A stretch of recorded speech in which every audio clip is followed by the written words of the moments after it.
The sheer scale of Windsor Palace pressed in on Eleanor Vance the moment she stepped from the carriage.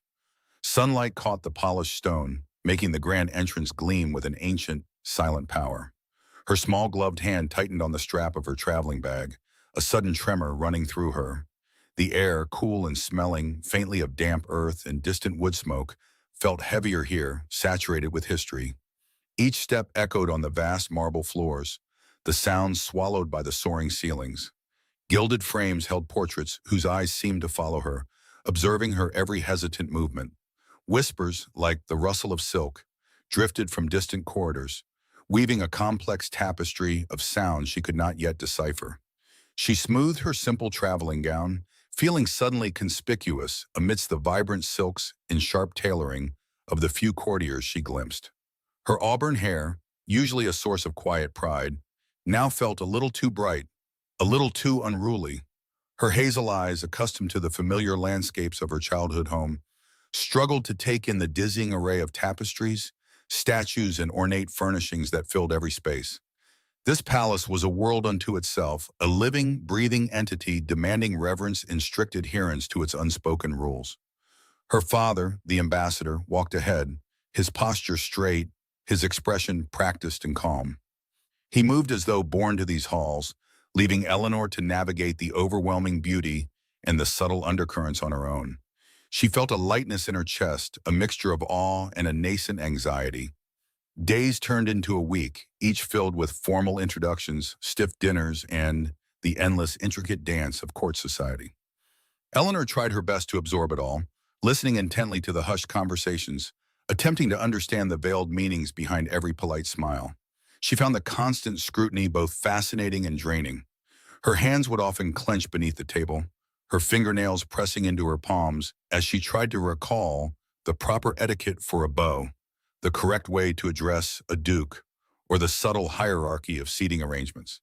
Sometimes a wave of homesickness would wash over her, a quiet ache for the simpler, more straightforward life she had left behind.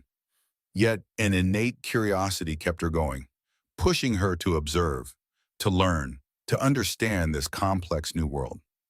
One afternoon, seeking a brief respite from the relentless social demands, Eleanor found herself by a tall arched window overlooking a sprawling, meticulously manicured garden. The scent of roses, heavy and sweet, drifted on a gentle breeze. Her gaze swept over the geometric patterns of the flower beds, the precisely trimmed hedges and the elegant stone fountains. Then her eyes settled on a figure retreating into a more secluded section, a part of the garden that seemed wilder, less tamed. The man was tall, his silhouette stark against the green backdrop. He wore a dark, somber coat that seemed to absorb the light, making him appear almost a part of the deep shadows. His shoulders were slightly stooped, not with age, but with what appeared to be an unseen burden. He moved with a quiet, deliberate grace, his head slightly bowed. There was an undeniable air of solitude about him, a profound sense of detachment from the bustling palace. He did not look left or right, his focus seemingly directed inward, toward some private landscape. He vanished behind a cluster of ancient, gnarled trees, disappearing from view as completely as if he had dissolved into the very air. Eleanor felt an unexpected pang in her chest, a sudden, inexplicable connection to his retreating form.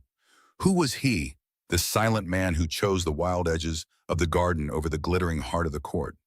What sorrows did he carry that made him seek such isolation? Her fingers, resting on the cold stone sill, tightened slightly. A quiet, insistent question began to form in her mind, a soft whisper that echoed the rustling leaves outside. Later that evening, during a rather dull reception, Eleanor found herself standing near Lady Arabella Finch, a woman known for her keen observations and sharp tongue. Lady Arabella was a whirlwind of rustling silks and knowing smiles, her eyes missing nothing. She possessed a unique ability to simultaneously charm and dissect, a talent Eleanor found both admirable and slightly terrifying. The air around Lady Arabella always smelled faintly of expensive lavender and the unspoken opinions of the court. Eleanor had a fragile cup of warm, spiced wine in her hands, its heat a small comfort against the palace's often chilly grandeur. "My dear Eleanor," Lady Arabella began, her voice a low, conspiratorial murmur, that seemed to glide through the room's ambient chatter without ever truly joining them. Her eyes, intelligent and bright, fixed on Eleanor's face. "You seem quite taken with our palace, don't you? So many new sights, so many new faces." Eleanor offered a polite smile, her heart giving a small, nervous flutter. "It is truly magnificent, Lady Arabella. Overwhelming, perhaps, but magnificent." She thought of the mysterious man in the garden, a quiet image that refused to fade. Lady Arabella's smile widened, a subtle, almost imperceptible shift in her elegant features. "Indeed it is, and full of its own peculiar creatures, I assure you. Some quite charming, some utterly impossible, and some are best left entirely alone." She paused, taking a delicate sip from her own crystal glass. The clinking sound seemed unusually loud in the relative quiet of their corner. "Take, for instance, our enigmatic Duke of Blackwood." Eleanor felt a jolt. The mysterious man. She tried to keep her expression neutral, but a sudden warmth bloomed on her cheeks. "The Duke of Blackwood?" she asked, her voice softer than she intended. Lady Arabella's gaze sharpened, a flicker of amusement dancing in her eyes. She had noticed. "Ah, so you have heard of him then? Or perhaps," she leaned in slightly, her voice dropping to an even lower register, "perhaps you have even seen him." She chuckled, a soft, dry sound. "He is rather like a ghost, isn't he? Appearing and disappearing without a trace, always at the edges, never truly in the light." Eleanor felt a strange pull, a sense of recognition, even though she had never seen the Duke's face clearly. I I saw someone in the Royal Conservatory Gardens today," she confessed, her words tumbling out before she could properly censor them.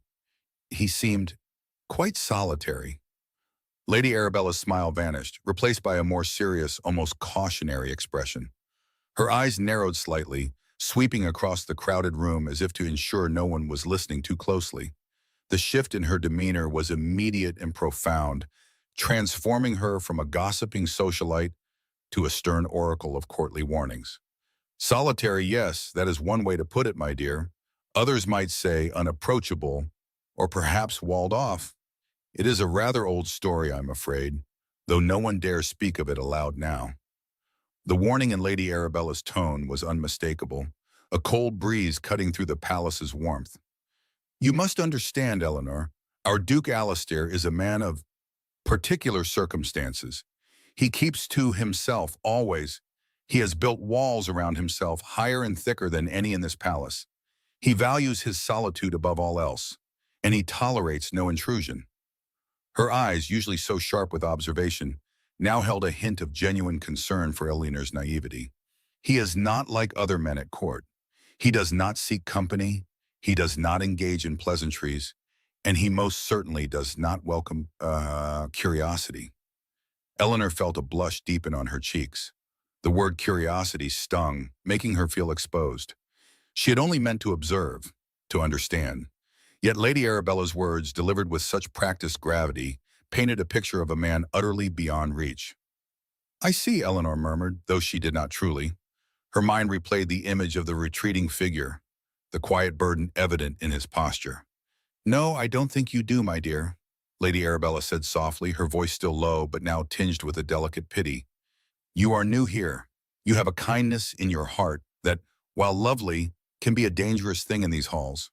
The Duke of Blackwood is not a man to be approached, not a man to be questioned, and certainly not a man to be sympathized with. His past has made him what he is, and what he is unmovable." She took Eleanor's hand, her touch surprisingly gentle.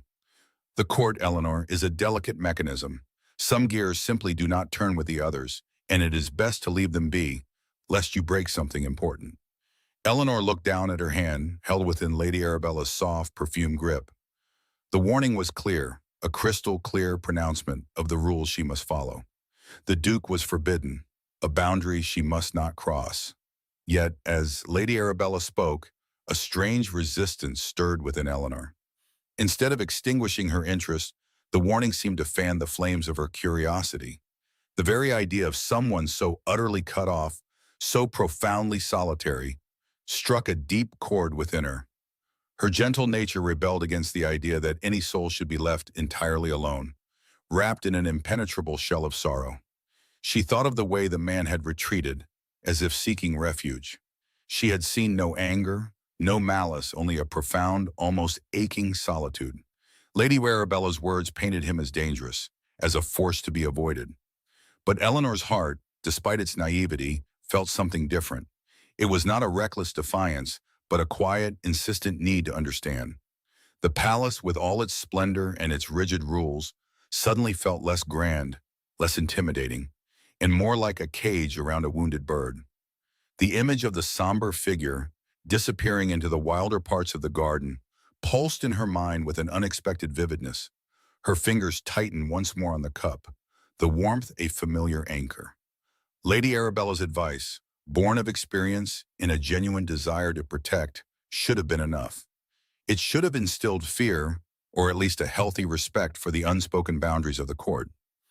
Yet, as the elegant older woman continued to offer gentle admonitions about the dangers of courtly life, Eleanor found her mind drifting back to the secluded garden, to the shadows that had swallowed the Duke.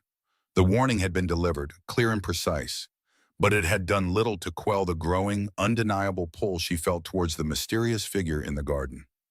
Her curiosity, a quiet force she had only just begun to discover, was outweighing caution, a soft whisper against the grand, echoing silence of the palace. The image of the solitary figure, swallowed by the wild beauty of the conservatory gardens, clung to Eleanor Vance like a persistent, quiet hum. It resonated deeper than any of Lady Arabella's warnings, deeper than the hushed whispers she had heard about unseen dangers and unspoken rules. Eleanor walked the opulent halls of Windsor Palace, feeling the weight of its grandeur pressing down on her, an invisible hand guiding her steps. Each polished surface reflected a world she did not yet understand, a world of intricate dances and carefully masked intentions. Her own reflection in the tall windows seemed a little paler each day, a little more lost amidst the vibrant tapestries and golden fixtures. She yearned for a quiet corner, a place where the air did not feel so heavy with expectation and judgment. The memory of the gardens, the brief glimpse of untamed green, called to her with an insistent, gentle voice. It offered a stark contrast to the stifling formality that defined her new existence within these ancient walls. Eleanor found herself drawn towards the less frequented corridors, her soft slippers making almost no sound on the worn stone floors. Sunlight struggling to pierce the thick palace walls cast long, shifting shadows that danced with her own hesitant movements. She could hear the distant clatter of servants, the faint murmur of voices from a drawing room, but here, the sounds grew softer, absorbed by the stone and silence. A faint scent of damp earth and growing things began to mingle with the beeswax and old velvet of the palace. The air grew cooler, carrying with it the undeniable perfume of leaves and soil, a stark relief from the cloying sweetness of indoor floral arrangements. She pushed open a heavy, unadorned wooden door, its ancient hinges protesting with a low, mournful groan. It led her into a narrow stone-flagged passage that smelled distinctly of moss and forgotten corners. Her heart gave a small, quick flutter as she realized she had found the entrance to the Royal Conservatory Gardens. Stepping through the threshold, Eleanor felt as though she had entered a different world, one far removed from the strictures of court. The sunlight filtered through a canopy of old, gnarled trees, dappling the ground in shifting patterns of light and shadow. Wild roses climbed over crumbling stone walls, their delicate petals a riot of muted colors against the gray. The air here was fresh and cool, carrying the earthy fragrance of damp soil and the sweet, subtle perfume of hidden blossoms. She could hear the soft, melodic chirping of unseen birds and the gentle rustle of leaves stirred by a barely there breeze. A sense of profound peace settled over her, easing the anxious knot that had tightened in her chest since arriving at the palace. This was the sanctuary she had unknowingly sought, a place where the weight of courtly expectations seemed to lift. Her steps became softer, more deliberate, as she explored the winding paths. Deep within the garden's heart, nestled amongst an overgrown thicket of ancient ferns and ivy, Eleanor discovered a secluded alcove. It was formed by a half-collapsed stone archway, draped in climbing vines, offering a perfect, hidden vantage point. She paused there, drawing a deep, cleansing breath, allowing the serenity of the place to wash over her. It was then that she saw him again, the mysterious figure from her first day. He stood with his back to her, silhouetted against the dappled light of a clearing, his posture one of quiet, almost profound stillness. He was perhaps a dozen yards away, unaware of her presence, utterly absorbed in his own world. His dark, somber attire, though finely cut, seemed simple in this rustic setting, leading Eleanor's thoughts astray. The fabric did not gleam with the silks and jewels of the court, but rather spoke of quiet dignity, perhaps even a uniform of sorts. Her hazel eyes, naturally observant, took in the slight slump of his shoulders, the way his head was bowed, suggesting an immense weight carried invisibly. He was not gazing at the vibrant blooms or the ancient trees. His focus seemed turned inward, lost in a landscape of his own making. A thick strand of dark hair had fallen across his brow, catching the light in a way that made him seem even more vulnerable, more human. Eleanor found herself completely captivated by the silent drama unfolding before her. She remained perfectly still, her breath held, not daring to disturb the fragile tranquility surrounding him. The quiet melancholy radiating from his motionless form was almost palpable, touching something deep within her own empathetic spirit. She watched his hand, resting lightly on the cold, weathered stone of a broken fountain, his fingers tracing an invisible pattern. He did not move for a long time, not even a twitch, like a statue carved from the very sorrow he seemed to embody. The silence stretched, broken only by the persistent chirping of a robin and the distant, muffled sounds of the palace. Eleanor's mind, unburdened by the sophisticated social codes of the court, began to weave a narrative around the man. He could be a groundskeeper, perhaps, tending to the more obscure and forgotten corners of the garden. Or perhaps he was a scholar, finding solace in the quiet contemplation of nature, away from the dusty tomes and demanding patrons. His clothes, while good, lacked the overt opulence that marked the true nobility within the palace. He seemed more a part of the garden itself than an inhabitant of the gilded cages of Windsor. A wave of quiet tenderness washed over Eleanor as she considered this. She imagined him spending his days amongst these ancient plants, understanding their silent language, finding comfort in their unchanging presence. Her own experiences of loneliness in the vast, unfamiliar palace made his solitude feel deeply familiar. She understood the need to escape, to find a space where one could simply exist without performance or pretense. His quiet dignity, his unspoken sorrow, spoke volumes to her.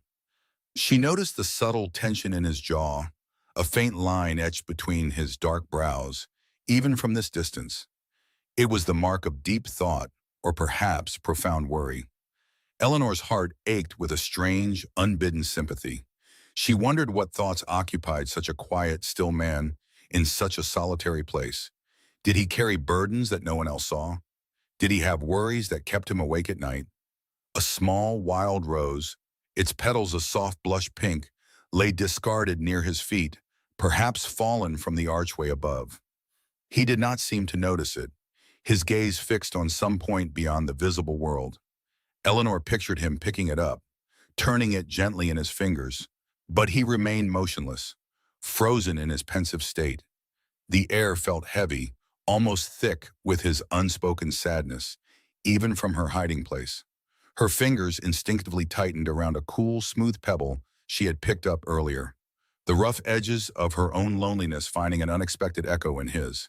She wanted to reach out, to offer a simple gesture of human connection, but hesitated. She was a stranger, an intruder in his private grief, whatever form it took. Yet the longing to offer solace was a powerful current, pulling at her quiet reserve. The sun dipped a little lower, casting longer, softer shadows across the garden floor, deepening the hues of green and gold. A faint breeze stirred the leaves of the ancient oak above, creating a whispery chorus that seemed to lament with the man's silent sorrow. Eleanor felt the coolness of the air on her cheeks, a tangible reminder of the world outside this bubble of observation.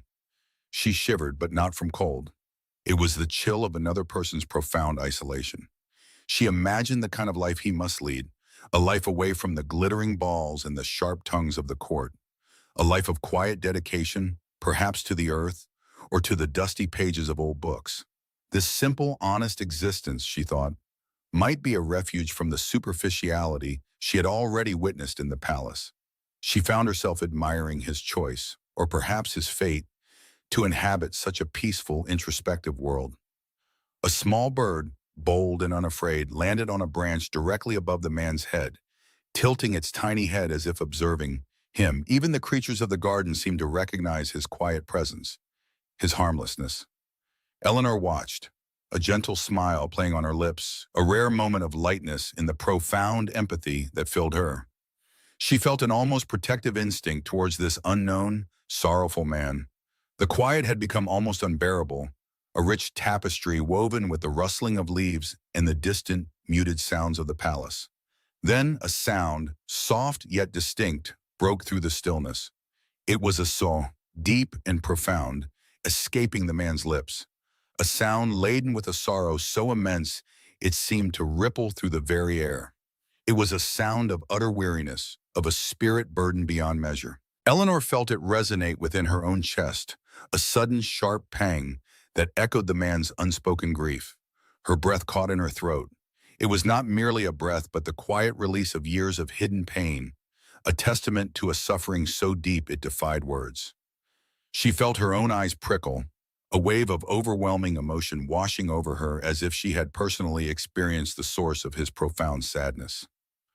Her heart gave a violent, desperate thump against her ribs. The sigh was a raw, unvarnished expression of a soul in pain, stripped bare of any pretense or social grace. It spoke of long nights and heavy mornings, of a heart that carried too much. In that single, unadorned sound, Eleanor heard a lifetime of quiet endurance, of strength tested and perhaps almost broken.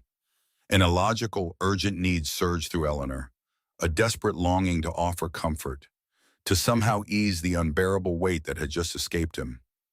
She did not know his name, nor his station, nor the reasons for his sorrow, but in that moment, none of it mattered. Her heart simply knew that another human being was in deep pain, and the instinct to reach out, to soothe, was overwhelming. She felt an undeniable, almost physical pull towards him, a desperate wish to bridge the silent chasm between them. A profound sadness radiated from the still figure, a tangible presence in the quiet garden. It settled like an invisible veil over the damp earth, clinging to the silent leaves around him. Eleanor felt a familiar ache for unspoken sorrow deep within her own chest. A strange, illogical urge propelled her forward. Her heart pounded a steady drum against her ribs, quickening with each soft step she took on the mossy path. A clear voice in her brain warned this intrusion was foolish, perhaps even dangerous. Lady Arabella's strict warnings about court etiquette echoed with sharp clarity. She remembered the boundaries, the grave importance of proper address. Yet the man's slumped shoulders and bowed head spoke a language far older than any courtly rule. It seemed a silent plea, she thought, a call for simple kindness that transcended status or title. Her own upbringing had taught her compassion. She pictured him as a scholar, perhaps, or a groundskeeper burdened by grief, someone overlooked and forgotten by the grand palace machinery. The air grew cooler as she moved deeper into the shaded alcove. The scent of wet earth and ancient stone filled her senses completely. She heard the faint murmur of a distant fountain, a soft, consistent whisper that seemed to underscore the profound silence around the man. Her breath caught in her throat, a small gasp she quickly stifled. What if she startled him? What if he resented her intrusion? Then she saw the subtle tremor in his hand, resting on his knee. It was a tremor born of deep anguish, she felt certain. Not just cold. Her worn leather shoes made almost no sound on the soft ground. She moved with deliberate slowness, trying not to appear sudden or threatening. The hem of her simple gown brushed against the low-hanging branches of a weeping willow, scattering a few cold droplets onto her hand. This physical shock was a tiny, sharp reminder of her own presence in the quiet, almost sacred space. She reached a point where she could speak without shouting, without forcing her voice to carry too far. He remained perhaps 20 feet away, his back still to her, utterly motionless. She swallowed, her throat suddenly dry and tight. Her fingers locked around the delicate fabric of her skirt, twisting it slightly. This was it. There would be no turning back now. The impulse had taken root, blossomed, and now demanded expression, a desperate need to reach out. She gathered her courage, drawing on a reserve she often found when confronted with perceived injustice or suffering. She took one more shallow breath, tasting the faint metallic tang of apprehension on her tongue. "Sir," she began, her voice soft, barely more than a whisper, yet clear in the hushed air. It hung there, a fragile thread woven into the silence. Her words felt utterly inadequate, yet she knew no others to offer. "Sir, are you well?" The question felt intrusive the moment it left her lips, a stark violation of the unspoken rule to leave private sorrow undisturbed. But it was out. She had crossed a line, a boundary she did not fully understand, but instinctively knew was important. The man's back remained to her for a long moment, a moment that stretched into an eternity. Eleanor felt a flush creep up her neck, a hot wave of embarrassment washing over her. Perhaps he had not heard her, or simply chose to ignore her. Then, with an abruptness that made her jump, he stirred. His head lifted, almost imperceptibly at first. Then his shoulders tensed. She watched, her breath held captive in her lungs, as he slowly, deliberately began to turn. It was a movement filled with a strange, coiled tension, like a guarded animal alerted to an unexpected presence. Her carefully constructed image of a gentle scholar began to fray dramatically at the edges. As he turned fully, the shift in his demeanor was palpable. The weariness she had observed was still there, etched deeply around his eyes, but it was now overlaid with something sharper, more intensely guarded. His gaze, dark and piercing, swept over her, a flash of surprise widening his eyes for a split second.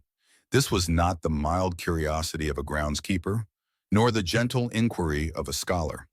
This was the gaze of someone accustomed to being unseen, truly unapproachable. His attire, which she had previously dismissed as simply dark and perhaps a little old-fashioned, now struck her with a new stark clarity. The fabric was of the finest wool, perfectly tailored, without a single crease or speck of dust. The cut was precise, elegant, speaking of immense wealth and meticulous attention to detail. A subtle gleam of silver buttons caught the light near his throat. This was no common man, she realized with a sickening lurch in her stomach. Her eyes darted to his hands, no longer trembling, but resting firmly on his knees. They were long, aristocratic hands, clearly not hands that tilled soil or carried tools. They spoke of a different kind of labor, perhaps of pen and parchment, or of commanding others with quiet authority. A wave of heat washed over her face, a fresh, overwhelming surge of shame. She had committed a grave error, a blunder of epic proportions. His eyes, those dark, fathomless pools, locked onto hers. There was an intensity there that made her want to shrink back, to disappear entirely into the shadows of the garden. They were the eyes of a man who carried a great weight, yes, but also the eyes of a man who commanded respect, who was accustomed to profound solitude, not unsolicited comfort from a mere stranger. The surprise in them had quickly faded, replaced by a cool, almost dangerous assessment. "You seem burdened," she repeated, her voice now a mere thread, thinner than she intended, a foolish echo of her earlier, bolder thought. The words felt utterly hollow, exposed and vulnerable in the face of his formidable presence. Her cheeks burned, and she felt a prickle behind her eyes, threatening tears. She wanted desperately to apologize, to explain her innocent intentions, but no words came. Her tongue felt thick and useless in her mouth. He did not speak. He simply regarded her, his gaze unwavering, dissecting her with an unnerving precision that left her nowhere to hide. Eleanor felt her knees weaken slightly, a tremor running through her. The air around them seemed to crackle with an unspoken energy, a tension that made every nerve ending in her body hum. She could hear the frantic beat of her own heart in her ears, a loud, insistent rhythm that threatened to overwhelm her. Her mind raced, trying to grasp the true magnitude of her mistake. Lady Arabella's words, "unapproachable Duke," suddenly took on a terrifying new meaning. The warnings, which had seemed like quaint anecdotes, now felt like dire prophecies unfolding before her. The man before her was clearly a figure of immense authority, of undeniable consequence. She had not only intruded on his privacy, but she had done so with an unwarranted familiarity, a complete disregard for his station. A shiver traced its way down her spine, not from the chill of the garden, but from the sudden, profound understanding of her transgression. She had approached him, a stranger, a man of evident power and privilege, and dared to comment on his inner state. The sheer audacity of it, born of naive empathy, now struck her as an act of almost unbelievable disrespect. Her face felt hot, then cold, as if she were swaying between a fever and a chill. The silence between them stretched, thick and suffocating. Every rustle of leaves, every distant bird call seemed amplified, mocking her foolishness. She tried to meet his gaze, to show that her intentions had been pure, but her eyes kept dropping to the ground, to the moss-covered stones, anywhere but his intense, scrutinizing stare. She felt utterly exposed, laid bare by her own impulsive kindness. She could not discern any anger in his expression, no overt sign of fury. There was only that unwavering, deep gaze, a stillness that was more unsettling than any outburst might have been. It was as if he were trying to solve a complex puzzle, and she was an unexpected, perplexing piece within it. His brow was furrowed, not in rage, but in what seemed like a profound confusion, or perhaps a deep, inescapable weariness. Eleanor's hands, still clutching her skirt, began to tremble noticeably. Her chest felt tight, constricted, making breathing difficult. She wanted to run, to flee this silent interrogation, but her feet felt rooted to the spot, heavy and unwilling to move. Her earlier resolve, her naive belief in the simple goodness of reaching out, had completely evaporated. A crushing weight of dread replaced it. She had violated a sacred space, disturbed a powerful man, and now she awaited the inevitable consequences. The garden, which moments before had felt like a refuge, now felt like a cage. Its ancient trees and crumbling walls seemed to close in around her, trapping her. The air grew heavy, the scent of damp earth now mingled with the faint, almost imperceptible scent of his fine clothes. A rich, unfamiliar fragrance that only emphasized the vast chasm between them. She wished the earth would simply open up and swallow her whole. Her gaze, fluttering nervously, finally settled on his left hand. His thumb was slowly, almost unconsciously, stroking a small, circular object tucked into his waistcoat pocket. It was a heavy, ornate silver pocket watch. Its polished surface caught a sliver of light that penetrated the dense canopy above.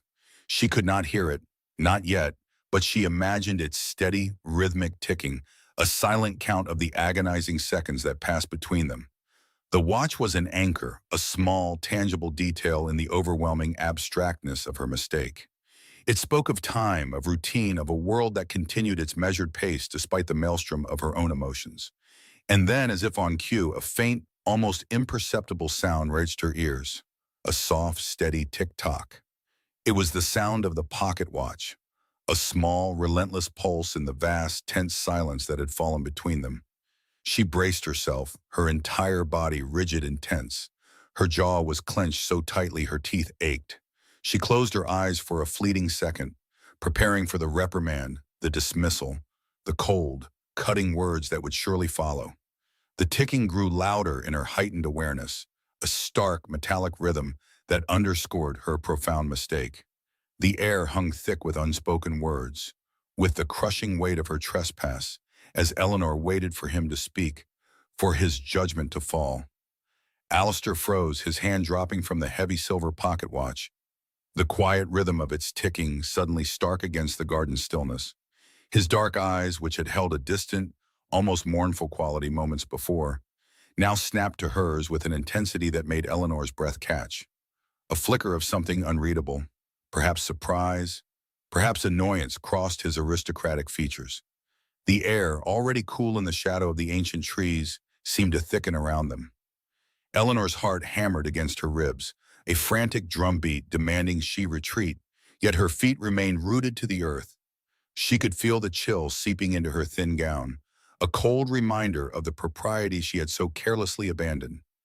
His gaze, dark and piercing, swept over her, taking in her simple dress, her wide, questioning eyes, the slight flush on her cheeks. Eleanor felt a blush deepen, a warm wave of mortification washing over her as she realized the audacity of her actions. What had she been thinking to approach a stranger, a gentleman so clearly of a different station, with such a personal question? Her fingers tightened, digging into the fabric of her skirt. A faint scent of damp earth and crushed leaves hung in the air, suddenly overwhelming. Alistair's jaw tightened almost imperceptibly. He slowly straightened, his tall frame seeming to expand, casting a longer shadow over her. Eleanor instinctively took a small step back, her gaze falling to the ground. The gravel beneath her shoes crunched softly. She could feel the heat rising in her face, the shame of her impulsiveness burning. She imagined the stern reproaches her father would deliver, the knowing glances of Lady Arabella, if they knew of her brazenness. Then he spoke, his voice deep and resonant, yet surprisingly devoid of anger. "Young woman," he began, a carefully modulated tone that held both authority and a strange, quiet weariness. "You trespass where you should not. This place is not for casual wanderers." His words were direct, a reprimand, yet Eleanor detected a subtle lack of harshness, an unexpected gentleness beneath the surface. It was not the furious outburst she had braced herself for, not the cutting dismissal she might have expected from one so imposing. He took a slow step towards her, and Eleanor's pulse quickened. The faint scent of old leather and something subtly earthy, like peat smoke, reached her. He stopped a respectful distance away, his eyes, though still intense, softening by a fraction. "The palace is vast," he continued, his gaze drifting past her towards the distant, glittering windows of Windsor. "There are many lovely paths, many grand salons, more suited to a lady of your sensibilities." He paused, and for a fleeting moment, his eyes met hers again, holding a flicker of something akin to concern. It would be wise to return to them. Eleanor's cheeks burned hotter. His words, though delivered with a calm, measured cadence, stung her with their implication of her unsuitability, her misplaced presence. Yet, beneath the sting, a fragile thread of curiosity unwound. He was not cruel. He was not even truly angry. There was a profound, almost aching sadness in his eyes that belied his firm words. It was a sadness that seemed to seep from him, coloring the very air around them. She looked at his hands, long and elegant, resting loosely at his sides. They seemed powerful, yet also held a stillness, a reluctance to move. She mumbled a hasty apology, her voice barely a whisper. I am so very sorry, sir. I did not mean to intrude." The words felt inadequate, hollow. She wanted to explain, to confess the sudden, inexplicable pull that had drawn her to him. But the moment for such honesty had passed. His gaze held a weariness that seemed to discourage further conversation, an unspoken plea for solitude. He gave a slight, almost imperceptible nod, a silent acknowledgement of her apology, but offered no further words of comfort or conversation. His eyes, dark as the deepest pools, had already returned to that distant, troubled look, focused on something far beyond the manicured hedges surrounding them. It was as if her presence, for all its brief disruption, had already faded from his immediate consciousness. He had dismissed her, not with a roar, but with a plea. Eleanor understood. The dismissal was absolute. She felt a strange mix of embarrassment at her own audacity and a persistent, almost urgent curiosity about the man. He was unlike anyone she had ever encountered in the polite, polished circles of court. His sadness was a tangible thing, a cloak he wore, and her fleeting intrusion had only offered a glimpse of its heavy folds. The air felt colder now, as if the brief warmth of her empathy had been extinguished by his quiet command. She turned slowly, her movements stiff, and began to retrace her steps along the gravel path. Each crunch of stone beneath her shoes sounded unnaturally loud in the profound quiet. She did not look back, but she could feel his presence, a weight in the air behind her, until the winding path curved and the ancient trees obscured him from view. As she walked, the initial heat of embarrassment began to recede, replaced by a lingering sense of intrigue. He had been kind in his own way, not harsh, not scornful, but simply weary. His eyes had held a quiet sorrow she could not easily forget. The grand palace, with its towering spires and endless windows, seemed to loom before her as she emerged from the gardens. Its polished stone now felt less inviting, more like a gilded cage. The sounds of distant laughter and music, usually so enchanting, now seemed to mock her foolish foray into the forbidden. She felt raw, exposed, and strangely alive. The encounter had shaken her, yes, but it had also planted a seed of fascination she could not ignore. The memory of his dark, haunted eyes, the quiet ticking of the watch, the deep timbre of his voice. These impressions clung to her, refusing to dissipate. Later that evening, the palace buzzed with its usual intricate dance of diplomacy and social maneuvering. Eleanor, dressed in a muted gown, found herself drifting near a cluster of ladies, thereby hushed and conspiratorial over cups of spiced wine. The air was thick with the scent of beeswax polish and expensive perfumes. She felt a peculiar detachment from the glittering scene, her mind replaying the hushed encounter in the garden. She watched the shifting faces, the subtle exchanges, the constant undercurrent of gossip that seemed to animate every conversation. "Did you see him?" one woman, Lady Clara, whispered, her voice barely audible above the general din. Eleanor recognized her as a distant cousin to one of the younger lords. Lady Clara was known for her sharp observations and even sharper tongue. Her eyes sparkled with a malicious delight. Another woman, Lady Catherine, leaned closer, her fan fluttering rapidly. "Indeed, he made an appearance, if you can call it that. A mere ghost in the corner, as always." There was a dismissive note in her tone, a familiar disdain for anyone who deviated from the court's expected vivacity. Eleanor's attention was piqued, though she knew not why. A sense of unease, a faint premonition, stirred within her. "The Duke of Blackwood," Lady Clara continued, lowering her voice further, "as reclusive and brooding as ever. One would think he enjoys dwelling on his unfortunate past." A ripple of knowing murmurs passed through the small group. Eleanor felt a sudden chill, despite the warmth of the crowded salon. The name Duke of Blackwood resonated with a faint, unsettling familiarity. Where had she heard it before? Her heart gave a strange lurch. She listened more intently now, her ears straining to catch every word. The clinking of porcelain and the drone of conversation around them seemed to fade, leaving only the sharp edges of the women's whispers. The mention of a reclusive duke and an unfortunate past began to pull at a nascent thread in her memory. "Such a pity," Lady Catherine sighed, though her eyes held no true sorrow. "Once he was quite the catch, they say. Before, you know." She trailed off, glancing around conspiratorially, as if the very walls might be listening. The unspoken words hung heavy in the air, a dark cloud obscuring a past tragedy. Eleanor's mind raced, piecing together fragments of overheard conversations from the previous days, snippets of warning from Lady Arabella. "The unapproachable Duke," Arabella had called him, her voice laced with an almost reverent fear.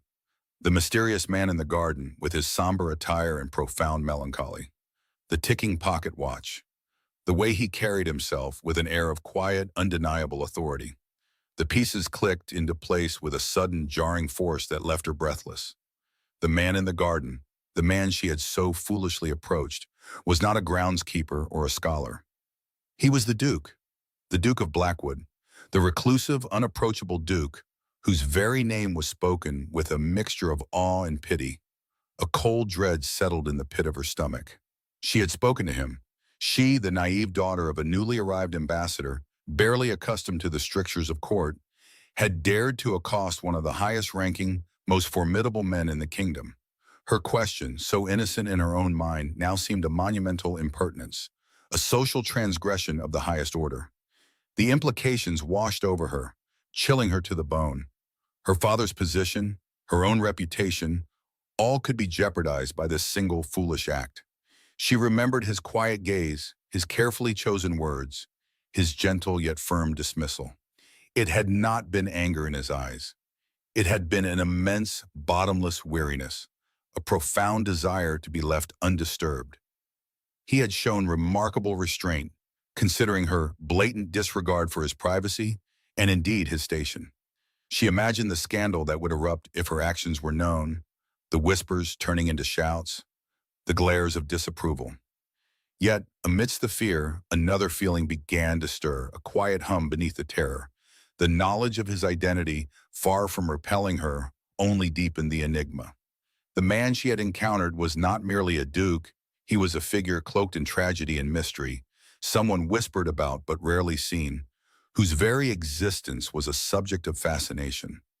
The sadness she had sensed in him, that profound, almost tangible burden, now took on a new weight. It was the sorrow of a man who carried the scars of a devastating betrayal, a past that had driven him into self-imposed exile within the very heart of the court. Her curiosity, which had first drawn her to the man in the garden, now intensified, burning brighter and hotter. He was not just a stranger, he was the forbidden. The rules she had so ignorantly broken now seemed to form an invisible barrier around him, a challenge. The more unapproachable he was, the more compelling his silent suffering became. The Duke of Blackwood. The name echoed in her mind, a quiet, potent force. A faint scent of damp earth and late autumn leaves drew Eleanor towards the conservatory gardens once more. Her shoes made barely a whisper on the gravel path as she approached the familiar, secluded entrance. Each step felt like a silent defiance, a challenge to the unspoken rules that governed Windsor Palace. The last encounter with the Duke of Blackwood, his face a canvas of surprised intensity, still burned in her memory. She knew his name now, a name that echoed with whispers of solitude and untouchable status. Yet the man himself remained a mystery, an enigma she felt compelled to understand. A knot tightened in her stomach, a nervous flutter she tried to ignore. Her father, Ambassador Vance, had warned her about discretion, about understanding her place in this new complex world.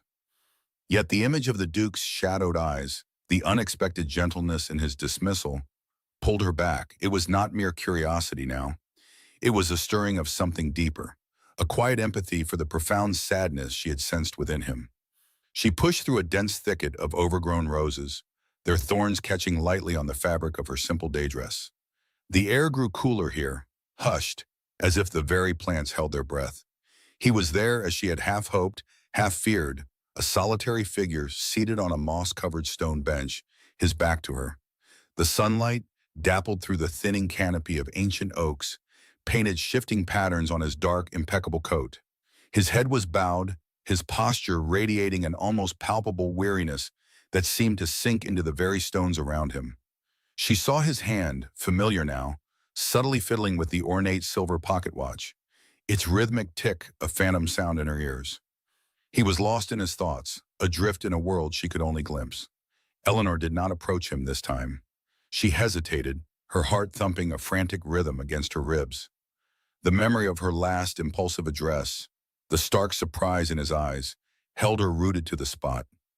Instead, she found a discreet vantage point behind a low-hanging willow, its slender branches forming a natural screen.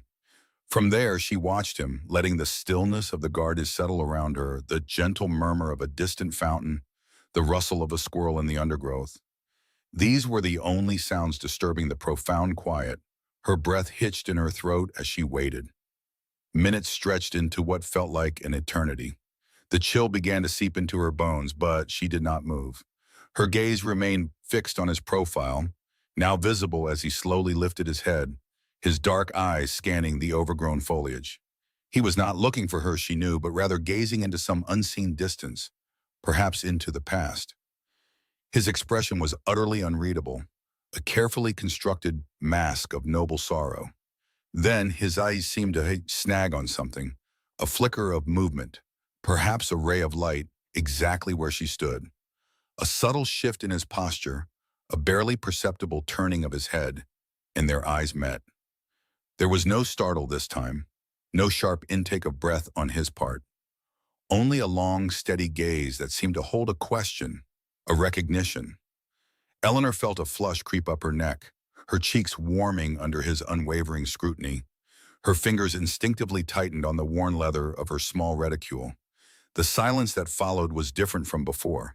It was not tense or awkward, but rather weighted with an unspoken understanding, a shared moment hanging in the crisp autumn air. He did not speak, nor did he beckon. He simply watched her, his gaze holding hers for what felt like an age, yet could have been mere seconds. It was a silent acknowledgement, a concession. He knew she was there, and he did not send her away. This simple fact sent a strange tremor through Eleanor. It was a small victory, a tiny crack in the formidable wall she knew he had built around himself.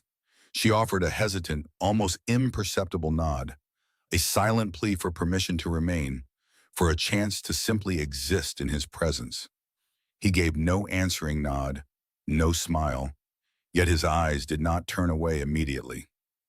It was enough. Eleanor felt a rush of relief, a loosening of the tight knot in her chest.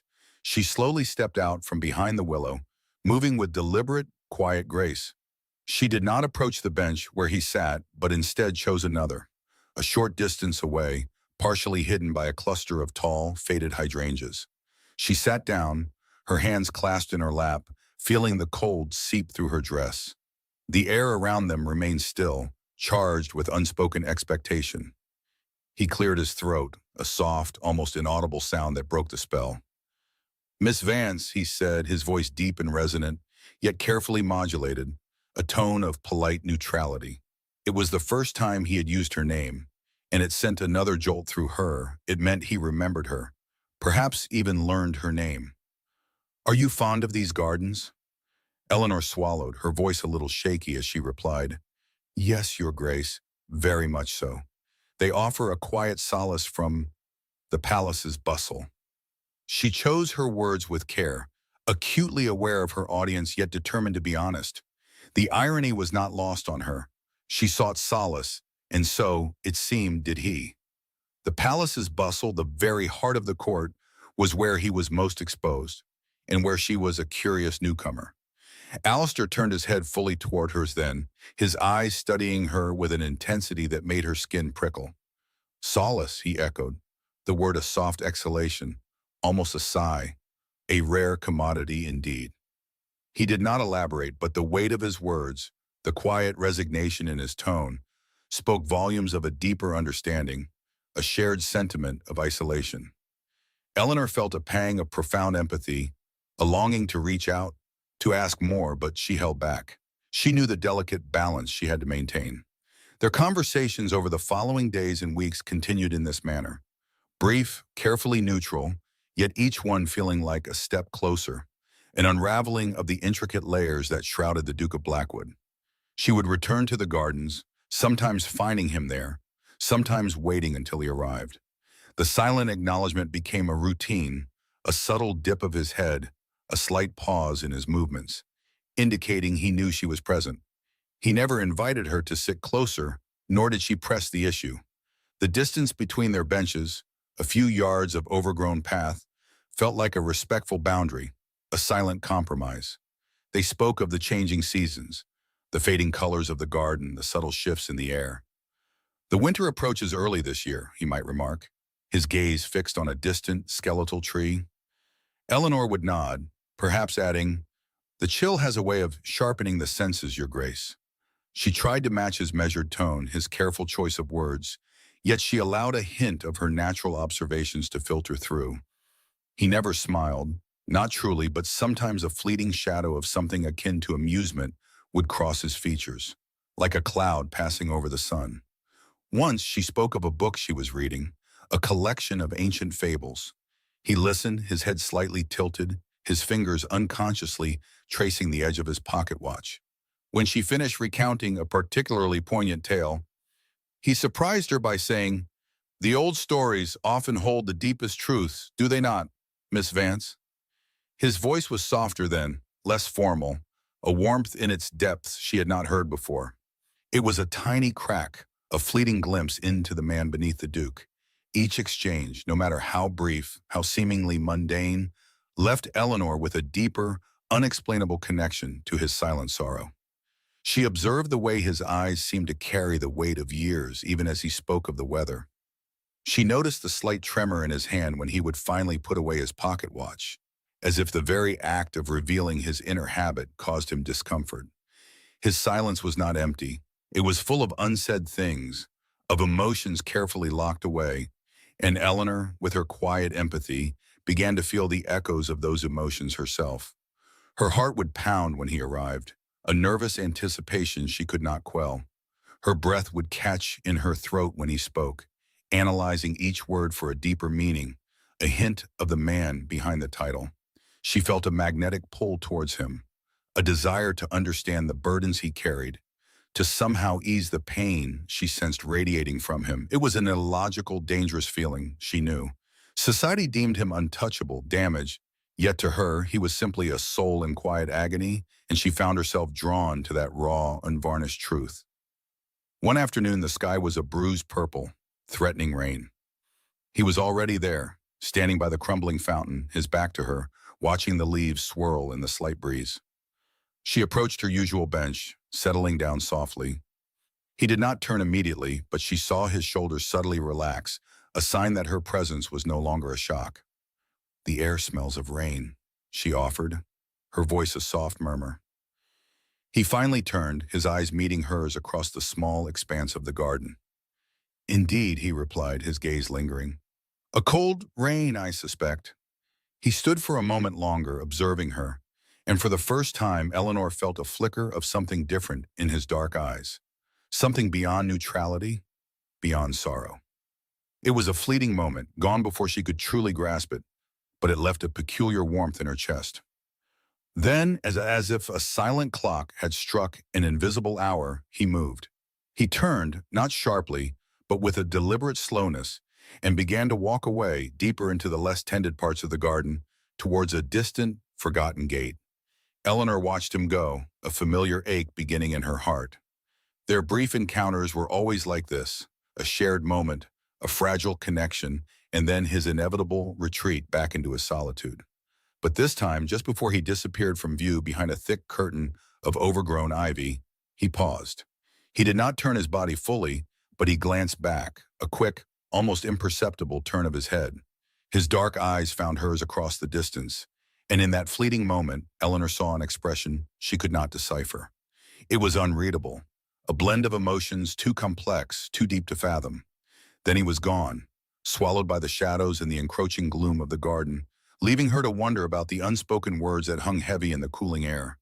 The air still hummed with Alistair's retreat, leaving Eleanor in the quiet garden with a lingering chill. His unreadable expression etched itself into her memory, a silent question she could not answer. She stood, the scent of earth and jasmine around her, trying to decipher the shadows in his dark eyes. What unspoken words, what silent battles did he carry? Her heart ached with frustration and a blossoming compassion. She had glimpsed something fragile, guarded, and her urge to understand only intensified. The next day, a strange pull led her back to the secluded conservatory. She walked with purpose, lighter, yet a nervous anticipation caught her breath.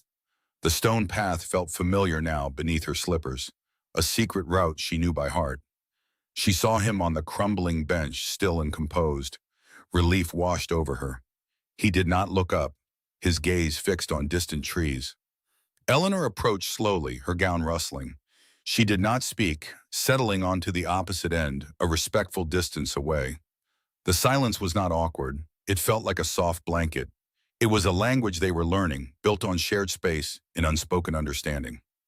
This quiet ritual, a clandestine pattern, stitched itself into the rigid tapestry of palace life. Day after day, Eleanor found herself drawn to the Royal Conservatory Gardens.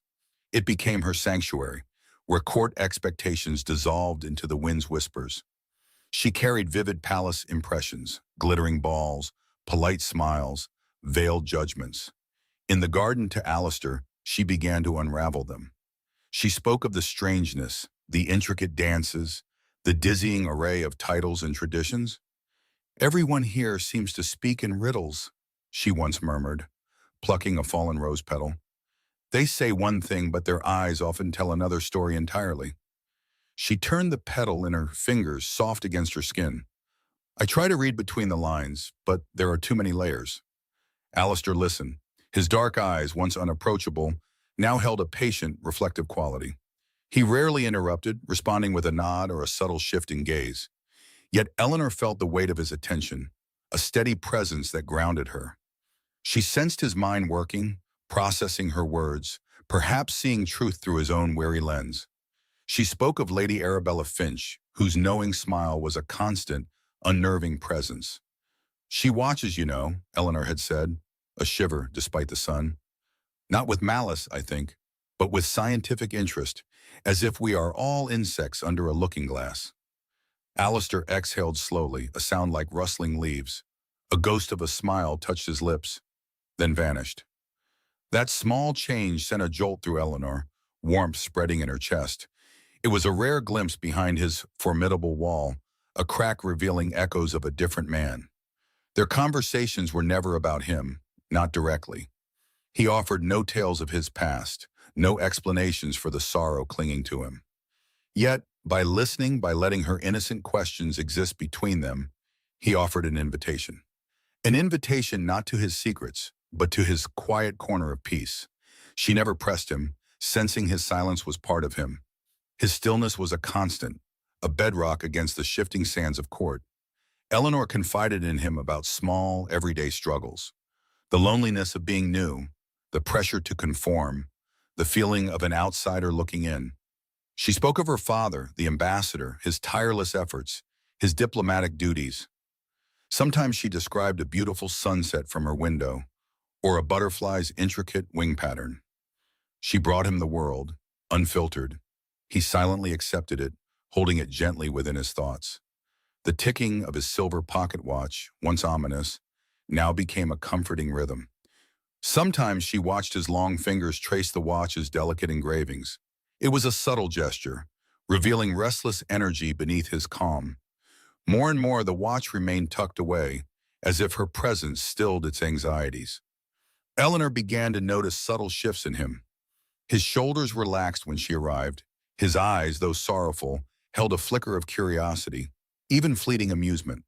Once, a brazen robin landed near them, unafraid. Eleanor smiled, captivated by its fearless gaze. She turned to Alistair.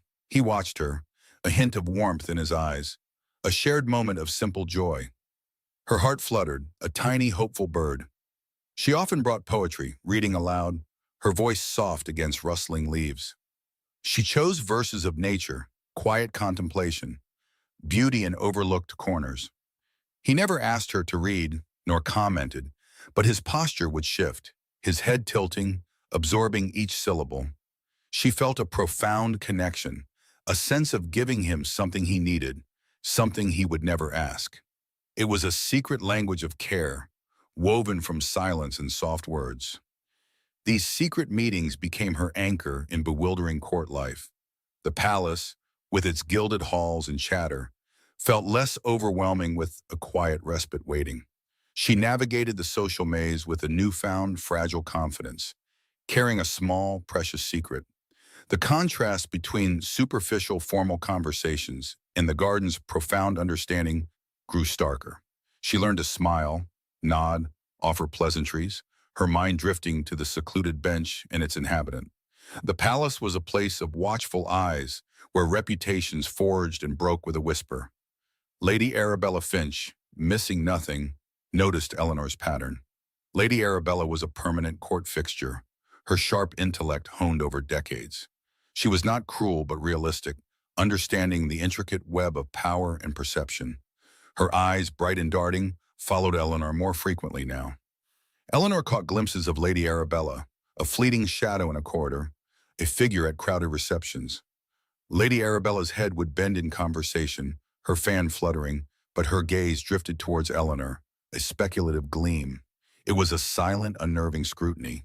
Eleanor felt it, a prickle on her neck, unease settling in her stomach. She tried to appear nonchalant, to busy herself, but she knew she was observed. One afternoon, Eleanor passed Lady Arabella in a quiet hall, heading towards the gardens. Lady Arabella paused, her gaze meeting Eleanor's directly. No smile, no greeting, just a long, assessing look, peeling away Eleanor's composure. Eleanor's cheeks flushed, a blush she struggled to suppress. She offered a small, polite curtsy, her heart suddenly pounding. Lady Arabella inclined her head, her eyes still holding Eleanor's, then continued on her way, leaving a silent, unasked question. Suspicion solidified, a tangible presence in the palace air. Lady Arabella pieced together fragments. The ambassador's daughter, new to court, often alone. Her frequent, solitary walks to less frequented palace grounds, towards the conservatory. Eleanor's sometimes dreamy, preoccupied look. Lady Arabella knew of the Duke of Blackwood. Everyone did. His reclusive habits, his aversion to society, his spectral presence. She knew the whispers, the scandal that drove him into exile. The thought of Eleanor, innocent and naive, stumbling into his orbit, sent a shiver of concern. It was not gossip Lady Arabella sought, but prevention of disaster. Eleanor felt the weight of watchful eyes, despite dismissing it. The joy of her secret garden visits tinged with apprehension. She glanced over her shoulder, more often approaching the conservatory, straining for unusual sounds. The peaceful rustle of leaves now seemed to carry quiet judgment. She knew court rules were strict, unyielding. She was an outsider. Her understanding of court intricacies was skin deep. She feared unknowingly committing a transgression with far-reaching consequences. During their next meeting, soft rain pattered on the conservatory's glass roof. The air grew cool, carrying wet earth and ancient stone scent.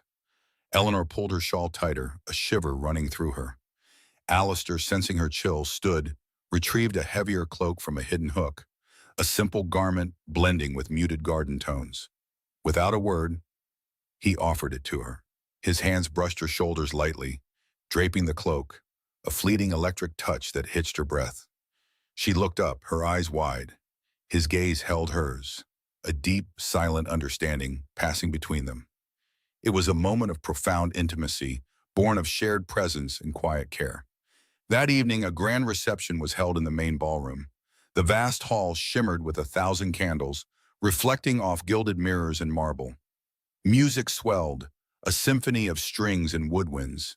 The air was thick with perfume and fresh flowers. Eleanor, in sapphire blue, felt the familiar surge of overwhelm. The sheer number of people, ceaseless chatter, intricate social maneuvering, all pressed in. She felt like a small boat tossed on a vast, glittering ocean. She moved through the crowd, offering polite smiles, exchanging meaningless pleasantries. Her eyes constantly searched, her mind still in the conservatory's quiet solitude. She felt profound loneliness amidst opulence, yearning for the garden's silent connection. The music, though beautiful, seemed to drown out the quiet truths she now valued. Suddenly, across the ballroom, her gaze snagged. Lady Arabella Finch stood near white lilies, her gown deep emerald green. She was engaged in conversation, her head tilted, a delicate fan fluttering. As Eleanor watched, Lady Arabella's eyes lifted, sweeping across the room, then met Eleanor's. It was an instant connection, a silent communication across the noisy hall. Lady Arabella's usual knowing smile was absent. Instead, her expression was grave, her eyes narrowed slightly, holding a depth of concern that sent a cold wave through Eleanor. There was no mistaking it. It was a clear, unmistakable warning, conveyed without a word. A silent message of danger, of consequences, of eyes that saw too much. Eleanor's breath caught in her throat. A knot of cold apprehension tightened in her stomach, gripping her with icy dread. The music, laughter, glittering lights faded into a distant hum. The secret, she realized with a sickening lurch, was no longer entirely her own. The grand ballroom gleamed, 1,000 reflected lights dancing across the polished floor and vaulted ceiling. Each crystal in the towering chandeliers caught the restless energy of the night, scattering tiny fractured stars across the vibrant scene. A shimmering tapestry of music, rich with the swell of violins and the bright trill of flutes, mingled with the murmuring voices of the guests. This wave of sound washed over Eleanor as she stood near the edge of the sprawling hall. Her silk gown, a pale rose color that seemed to blush faintly in the soft glow, felt almost too fragile against the invisible weight of so many eyes, so many unspoken expectations. She clutched a delicate glass of punch, the chill of the crystal seeping into her fingertips. It offered a small, solid anchor in the swirling chaos of the room, a tangible point amidst the dizzying array of faces. Her gaze drifted, moving past the clusters of gossiping ladies and the earnest conversations of gentlemen. She searched for a familiar stillness, a quiet refuge in this vast, glittering sea of humanity. A cold knot of apprehension had tightened in her stomach since Lady Arabella's warning. A silent, knowing message passed across the hall with just a glance and a subtle tilt of the head.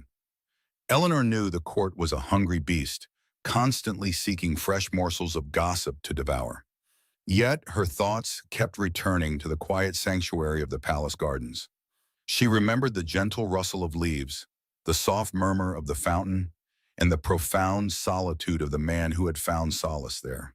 Her mind pictured Alistair, the Duke of Blackwood, wondering if he too was here tonight, forced by the unyielding hand of duty into this public display. The mere thought of him navigating this glittering maze, his private sorrow laid bare for all to see, stirred a deep, aching tenderness within her chest. breath caught in her throat, a faint tremor running through her hand as she imagined his struggle. He was there eventually, a stark silhouette against the vibrant backdrop of laughter and ceaseless movement.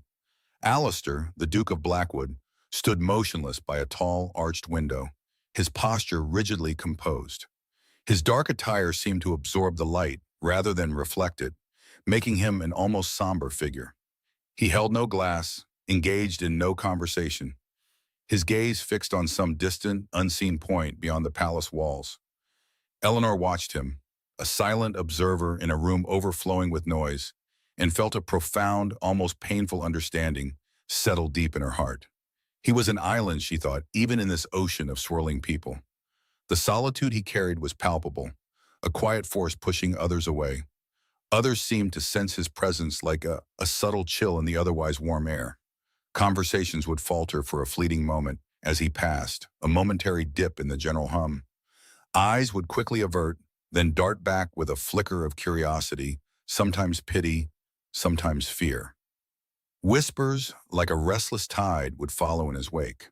Eleanor noticed the way people would subtly shift, creating a small, almost invisible pocket of empty space around him. It was a silent agreement, a palpable deference to his sorrow. No one approached him, no one dared to offer a polite word or a superficial smile. It was as if his grief had built an invisible wall, a silent barrier that kept the entire room at bay. She saw the impenetrable mask he wore, a facade carved from years of solitude and unspoken crushing pain. His eyes, though distant, held a depth of anguish that spoke volumes even in their stillness. A pang of empathy, sharp and visceral, shot through Eleanor. It felt like a sudden, cold contraction beneath her ribs. She imagined the sheer weight of that isolation, the crushing burden of carrying such a history in a place where every glance was a judgment, every whispered word a potential weapon. His broad shoulders seemed to bear the full weight of the world, even as he stood motionless, composed, a silent sentinel. The very air around him felt heavy, burdened with untold stories, with a past that clung to him like a dark, suffocating shroud. He was a man forced into the public eye, yet utterly, devastatingly alone within it. Her own heart ached with the silent burden she felt he carried. She wished she could offer him the quiet solace of the gardens, the rustle of leaves like a gentle whisper, the steady, soothing murmur of the fountain. Instead, he was trapped in this suffocating grandeur, surrounded by the clatter of voices and the insistent beat of the music. Her hand tightened unconsciously around the glass, her knuckles turning white. Her heart began to thump a soft, uneven rhythm against her ribs, a frantic little drum in her chest. She longed to tear down that invisible wall, to offer him a moment of peace, even if just for a second. The orchestra swelled, a triumphant brass fanfare filling the vast hall, but to Eleanor it sounded like a hollow echo, booming and empty in the face of such profound solitude. Later, as the night wore on, the air grew thick with the scent of wilting roses and exotic lilies, mingling heavily with expensive perfumes and the faint aroma of beeswax candles. The crowd ebbed and flowed, a constant river of silk and lace, pressing closer as the hours deepened. Eleanor found herself caught in a particularly dense throng, attempting to navigate a narrow corridor that promised a quieter alcove beyond. Her progress was painstakingly slow, a frustrating series of gentle pushes and murmured apologies. The noise became a roar, a dizzying cacophony that pressed in on her ears, and the heat became almost stifling. She felt a bead of perspiration trace a path down her temple. Suddenly, a body brushed against hers, a fleeting, unexpected contact in the relentless press of the crowd. Her bare arm grazed someone else's, and for a fractional moment, her hand, still damp from the cold glass she had long since set aside, met another. It was a jolt, an electric current that surged through her, quick and utterly overwhelming. The touch was brief, almost imperceptible, purely accidental, yet it felt as though a universe had collided, exploding silently within her, her breath caught in her throat, a sharp gasp held captive in her chest. She knew immediately whose hand it was. The brief warmth, the unexpected firmness of his skin, the silent recognition that flooded her senses, sharp and undeniable. A faint, almost imperceptible scent of pine and old parchment reached her, distinct even in the heady mix of the ballroom. She turned her head abruptly, her eyes wide, searching frantically through the sea of shoulders, elaborate coiffures, and shimmering silks. And there he was, Alistair, Duke of Blackwood, just a few inches from her, his own dark eyes fixed, unwavering, on hers. For an instant, a profound silence fell between them, deep and absolute, despite the roaring clamor of the ball around them. The world outside their shared space seemed to mute, to blur into an indistinct background of color and sound. His eyes, usually so guarded, so utterly unreadable, held a flash of something raw, something utterly exposed. A vulnerability, deep and startling, flickered there like a tiny desperate flame in a vast, crushing darkness. It was a pain that pierced through her, a sharp, cold shard of his sorrow, a sudden, terrifying glimpse into the guarded fortress of his soul. Her own heart throbbed in response, a silent echo of his unspoken suffering. Then as swiftly as it had come, it vanished. His hand, which had briefly met hers, was withdrawn with a sharp, almost violent jerk, as if burned by the contact. The impenetrable mask snapped back into place, the carefully constructed indifference once again shielding his true feelings, hardening his features. His gaze flickered away, sweeping past her as if he had never seen her, never touched her, as if she were merely another indistinct face in the crowd. He moved forward, his dark form merging with the throng, disappearing into the swirling current of people, leaving Eleanor standing still, utterly rooted to the spot, unable to move a muscle. A shiver traced a path down her spine, a lingering chill that pierced through the warmth of the crowded corridor. Her heart hammered against her ribs, a frantic, desperate drumbeat in the sudden, deafening return of the ball's clamor. The brief, unspoken exchange had left her breathless, utterly confused, and shaken to her very core. She felt a dizzying sense of disorientation, as if the ground beneath her had subtly shifted. The pain she had glimpsed in his eyes lingered, an imprint on her own soul, a question echoing in the sudden emptiness where his presence had been. The memory of Alistair's hand, cool and fleeting against her own, still lingered on Eleanor's skin. It had been merely a brush, a fraction of a second in the grand ballroom, yet it had sent a tremor through her, a startling resonance that echoed long after the music faded. She remembered the sudden vulnerability in his dark eyes, a glimpse of something raw and exposed before he had retreated into his usual impenetrable shell. That flicker had clung to her thoughts, weaving itself into her dreams, a quiet insistence that there was more to the Duke of Blackwood than the cold facade he presented to the world. The next afternoon found Eleanor drawn once more to the Royal Conservatory Gardens, a familiar comfort now. The air held a gentle chill, a precursor to autumn, and the leaves on the ancient trees rustled with a hushed, knowing sound. Sunlight filtered through the dense canopy, painting shifting patterns on the mossy ground. She walked with a quiet determination, her heart a steady drum against her ribs. She was searching for him, not with a conscious plan, but with an instinct that hummed deep within her. The palace, with its gilded walls and whispering courtiers, felt suddenly suffocating. Only here, amidst the untamed beauty of the gardens, did she feel a sense of clarity, a space where she could breathe without constraint. She found him on their usual stone bench, half hidden by a sprawling climbing rose, whose last blooms clung stubbornly to the thorny vines. Alistair sat with his back to the crumbling fountain, his posture rigid, his dark coat a somber contrast to the muted greens and golds of the surrounding foliage. He was a statue carved from sorrow, silhouetted against the gentle light. His head was bowed slightly, and his fingers, long and elegant, were engaged in their familiar ritual. The glint of silver caught the light as he rotated his pocket watch, its rhythmic ticking, a faint, almost imperceptible pulse in the quiet afternoon.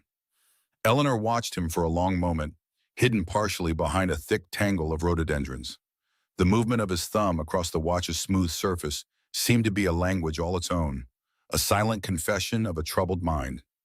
Each slow, deliberate turn of the timepiece spoke of an inner turmoil he could not voice, a constant battle waged behind those guarded eyes. She saw the tension in his shoulders, the subtle clenching of his jaw.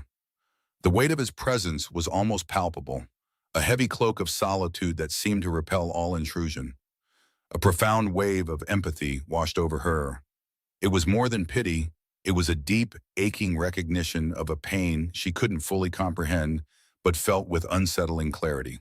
She imagined the years of carrying such a burden, the loneliness that must accompany such isolation. The court had its whispers, its judgment, its stories of his past, but Agenor saw only the man, adrift in his own private sea of grief. The casual cruelty of their avoidance at the ball, the way people averted their gazes, it had stung her as if she herself were the target of their disdain. She couldn't bear to witness it, not any longer. A courage she did not know she possessed began to bloom within her, a fierce, protective impulse. Her hands clenched slightly at her sides, her knuckles turning white. She knew deep in her inexperienced heart that she was stepping onto dangerous ground. The rules of court, the warnings from Lady Arabella, her father's diplomatic standing, all of it faded into a distant hum. What mattered in this moment was the man on the bench, his quiet suffering, the silent plea she imagined in the meticulous turning of his watch. She had to reach out. She simply had to. Taking a deep, steadying breath, Eleanor stepped from behind the rhododendrons. The rustle of her simple gown on the dry leaves seemed impossibly loud in the hushed garden. Alistair did not immediately react. He remained still, his focus seemingly locked on the silver disc in his hand. She approached him slowly, each step a deliberate act of defiance against the unspoken barriers that separated them. The earthy scent of damp soil and the lingering sweetness of the dying rose blooms filled her nostrils. She watched the subtle movement of his chest as he breathed, a fragile sign of life beneath the rigid exterior. When she was a few paces away, she stopped. She could now see the fine lines etched around his eyes, the slight furrow in his brow. He looked tired, profoundly so, as if sleep offered him no true respite. The ticking of his watch, faint but insistent, seemed to be the only sound breaking the silence between them. She swallowed, her throat suddenly dry. Her own heart hammered against her ribs, a frantic bird trapped in a cage. This was it. There was no turning back now. "Sir," she began, her voice a fragile whisper, barely audible above the rustling leaves. She spoke his title this time, a conscious acknowledgement of his true station, a sign that she understood the precariousness of her presence. Alistair's head lifted fractionally, his eyes, dark as polished obsidian, slowly finding hers. There was a faint flicker of surprise, a ghost of an emotion that quickly vanished, replaced by his usual guarded expression. Yet she thought she detected a softening around the edges, a recognition in their depths that was not entirely cold. He did not speak, merely regarded her with an unreadable intensity, waiting. Eleanor felt the full weight of his gaze, a scrutiny that seemed to peel away her composure layer by layer. But beneath the fleeting fear, her resolve held. She met his gaze directly, her own hazel eyes filled with an honest, unwavering concern. She had to voice what she felt, what had been building within her since their first encounter. The words, once so abstract in her mind, now formed on her lips, raw and unfiltered. "Does your heart always carry such a heavy burden, sir?" she asked, her voice still soft, but gaining a quiet strength. Each word was carefully chosen, imbued with the empathy that had driven her here. The question hung in the air, delicate and dangerous, shattering the carefully maintained distance between them. She saw a subtle shift in his posture, a barely perceptible tightening, his thumb stilled on the watch face. "Is there no moment of peace for you?" she continued, pushing past the boundary of polite inquiry, venturing into the sacred space of his inner world. It was an innocent question, perhaps, but it was born of a genuine desire to understand, to alleviate, if only for a second, the sorrow she felt emanating from him. Her words were a gentle probe, seeking the truth behind the Duke's impenetrable wall. The air seemed to thicken around them, charged with unspoken emotions. Alistair froze. The movement was instant, absolute, as if time itself had abruptly halted. His hand, which had been cradling the silver watch with such familiar ease, suddenly lost its grip. The heavy timepiece slipped from his stunned fingers, falling with a pondered metallic clatter onto the mossy ground between them. The sound was stark, almost shocking, in the profound silence that followed. His eyes, fixed on Eleanor, widened, becoming unfocused, as if her simple, earnest question had not merely startled him, but had struck a blow to the deepest, most hidden part of his soul. He stared past her, into some distant, painful memory, his breath catching in his throat. The silver pocket watch, usually held so carefully, clattered against the stone path, its rhythmic ticking abruptly silenced. Alistair stood frozen, the delicate sound of metal on rock echoing in the sudden stillnesses of the conservatory gardens. Eleanor's soft words, a whisper asking about the burden on his heart, had not merely surprised him. They had shattered something deep inside, something he had believed to be unbreakable. His eyes, which and unfocused, stared past her, past the ancient trees and the crumbling fountain, into a terrifying chasm of his own making. A coldness spread through his limbs, a familiar chill that usually preceded his retreat into the shadows. But this time it was different. This coldness was not a shield. It was an unwelcome invasion, tearing through the carefully constructed indifference of years. He felt a strange lightness, as if the heavy cloak of his stoicism had been violently ripped away. A profound emptiness bloomed in his chest, a vacuum where the protective layers of cynicism and detachment once resided. He had built those walls stone by stone, each one a memory of pain, a testament to a trust betrayed. Now, in the face of her innocent question, they seemed to crumble like sand. The air grew thick, pressing down on him, stealing his breath. He could taste the metallic tang of fear on his tongue, a forgotten sensation from a lifetime ago. A raw, unbidden tableau of memory flashed before his eyes, sharp as broken glass. He saw the face, once so beloved, now twisted in a cruel, triumphant smile. He heard the words, like daggers plunging into his heart, promising loyalty while plotting ruin. The chill of that winter morning, the scent of burning wood from the great hall, the feel of the parchment in his hand detailing his undoing, it all crashed down upon him. He had loved with an intensity that burned, a devotion he thought boundless. He had given everything, his trust, his future, his very soul, to another. He remembered the quiet laughter shared under the moon, the unspoken promises in intertwining fingers, the dreams whispered into the darkness. Every gesture, every gentle word now felt like a cruel deception, meticulously crafted to lead him to his downfall. The illusion of safety had been so complete, so convincing. The pain, a dull ache he had buried beneath layers of duty and solitude, now erupted with ferocious intensity. It was not a fresh wound, but an old, festering scar torn open, bleeding anew. He could feel the familiar constriction in his chest, the weight of the world settling onto his lungs. He wanted to push her away, to scream for her to leave, to retreat into the darkness where he belonged. Yet his feet were rooted to the spot, his voice caught in his throat. Eleanor watched him, her breath catching in her own throat. The transformation was swift and brutal. The reserved, almost aloof man she knew had vanished, replaced by a figure ravaged by an invisible force. His broad shoulders, usually held with such rigid posture, now seemed to slump. His hands, usually clasped behind his back or fiddling with his watch, now hung loosely at his sides, trembling slightly. His dark eyes, which moments before had held a quiet introspection, now swam with an unspeakable anguish. Alistair instinctively clutched his chest, his fingers digging into the fine fabric of his coat as if to physically hold himself together. Each breath was a struggle, a ragged gasp for air that refused to fill his aching lungs. He tasted the bitter ashes of his past, the humiliation, the profound sense of foolishness that had gnawed at him for years. He had sworn never to feel such vulnerability again, never to allow anyone to pierce the fortress he had built around his soul. And yet, this young woman, with her innocent questions and guileless empathy, had found the one weakness he had failed to guard. He saw the faces of those who had whispered, those who had turned their backs, the judgment in their eyes as his world collapsed around him. The shame of it all, the utter nakedness of his heartbreak exposed for the entire court to feast upon, had driven him into self-imposed exile. He had sought refuge in the quiet corners of his estate, in the silent halls of his library, anywhere that the echoes of their laughter and their betrayal could not reach him. He had learned to live without warmth, without connection, believing it was the only way to survive. Her question, "Is there no moment of peace for you?"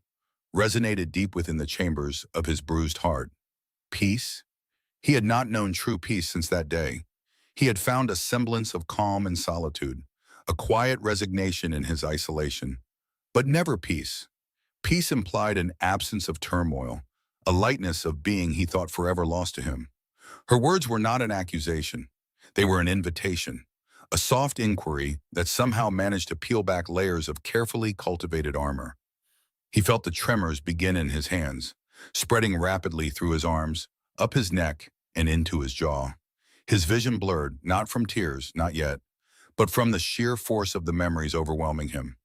He had been a fool, a trusting, naive fool, believing in the purity of another's intentions.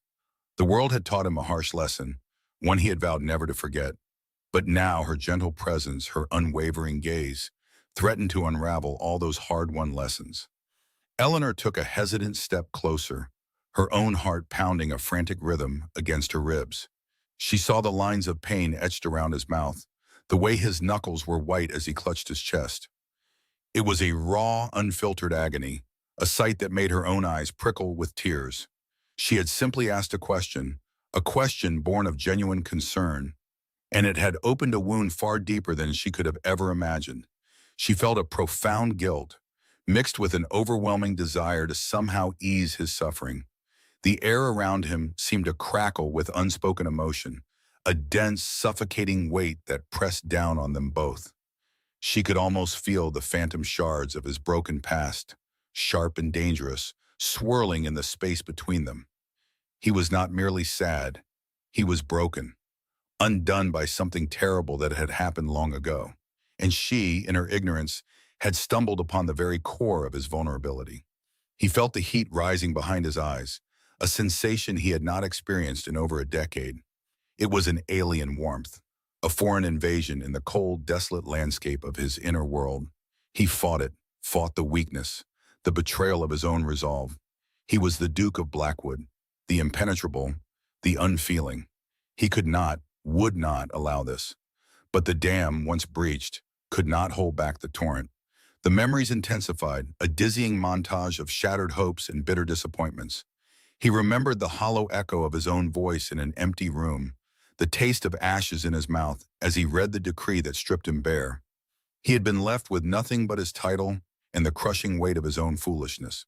He had locked away that boy, the one who believed in endless possibilities, the one who loved without reservation. He had buried him deep under layers of ice and stone. Now that boy was screaming, clawing his way back to the surface. Her voice, so soft, so unlike the harsh clamor of the court, had been the key, a melody that resonated with a forgotten part of his soul. He wanted to run, to flee from this unbearable exposure, but his feet remained fixed, his body refusing to obey. The vulnerability was terrifying, a gaping maw threatening to swallow him whole. His throat constricted, a dry, burning sensation making speech impossible. He could hear his own ragged breathing, loud in his ears, a stark counterpoint to the silence of the garden. The scent of damp earth and late-blooming jasmine, usually soothing, now felt cloying, suffocating. He closed his eyes tightly, willing the images to recede, willing the pain to subside. It was a losing battle. Eleanor stood mesmerized by the raw spectacle of his unraveling. She saw the flicker of his eyelids, the subtle tension in his jaw, the way his chest heaved with effort. His entire being seemed to be fighting an invisible battle, a war against his own emotions. Her empathy, a wellspring deep within her, overflowed.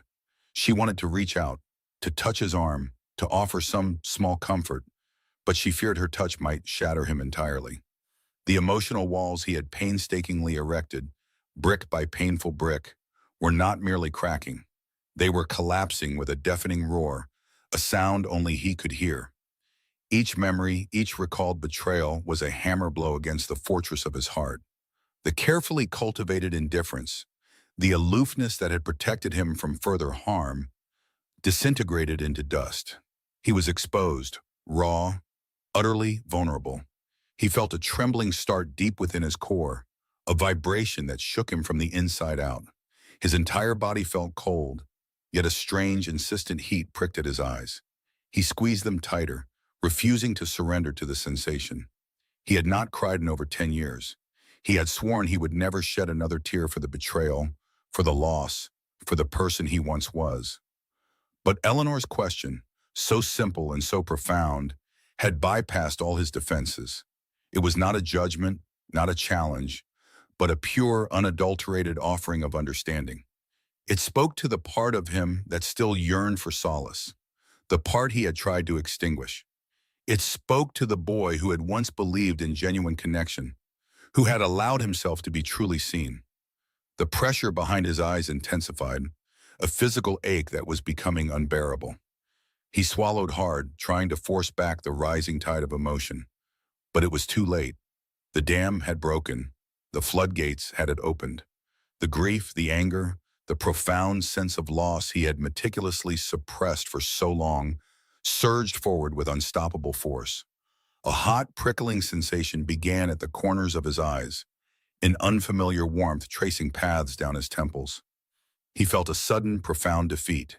His stoic facade, his carefully maintained composure, failed him completely. A single tear, hot and unexpected, escaped the corner of his eye, tracing a path through the faint dust on his cheek. Then another, and another, until they spilled freely, a silent torrent that betrayed everything he had worked so hard to hide. Eleanor gasped, a sharp, choked sound. She had never witnessed such raw, unbridled sorrow. The formidable Duke of Blackwood, the man who seemed carved from ice, was weeping. His face, usually a mask of controlled reserve, was now contorted in silent anguish.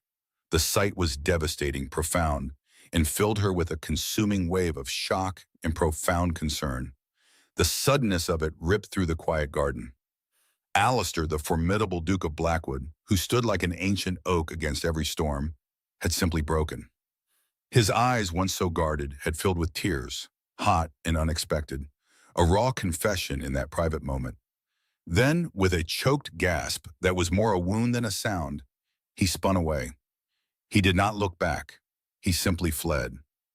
His long strides carried him swiftly through the winding paths of the conservatory gardens. The rustle of his dark coat against the overgrown foliage was the only sound now, fading quickly into the distant chirping of birds. Eleanor stood rooted, her hands still instinctively outstretched as if to catch something precious that had shattered and fallen. She watched the last glimpse of him vanish behind a towering hedge, leaving her utterly alone amidst the wild, untamed beauty. A chill wind seemed to sweep through the garden, though the sun still held high. The air suddenly felt thin, cold, and empty. Her heart hammered against her ribs, a frantic, senseless rhythm. She could still see his face, vivid in her mind, the shock, the pain, the absolute vulnerability that had momentarily stripped away every layer of his carefully constructed reserve. She had never witnessed such raw, exposed grief. The pocket watch, forgotten, lay on the mossy ground beside her foot. Its steady, rhythmic ticking had ceased. She bent down, picking it up. It felt heavy and cold in her palm, a silent testament to the fragile moment that had just shattered. What had she done? The question screamed inside her head, echoing through the sudden silence of the garden. Her innocent inquiry, "Does your heart always carry such a heavy burden, sir? Is there no moment of peace for you?" had struck him with the force of a physical blow. She had meant only kindness, a gentle probe into the quiet sorrow that always seemed to cling to him. She had wanted to offer solace, to ease the burden she sensed in his withdrawn posture, in the depth of his dark eyes. Instead, she had torn open an old wound, one he had obviously kept hidden and fiercely protected. A tremor ran through her, her fingers locked around the cool metal of the watch. She knew if she let go, she might spill it, just as she felt she had spilled something vital and irreparable within Alistair. Her breath hitched, catching in her throat. The sweetness of the garden, moments ago a refuge, now felt suffocating. The vibrant greens seemed to mock her distress. The scent of damp earth and blooming roses suddenly tasted like ash in her mouth.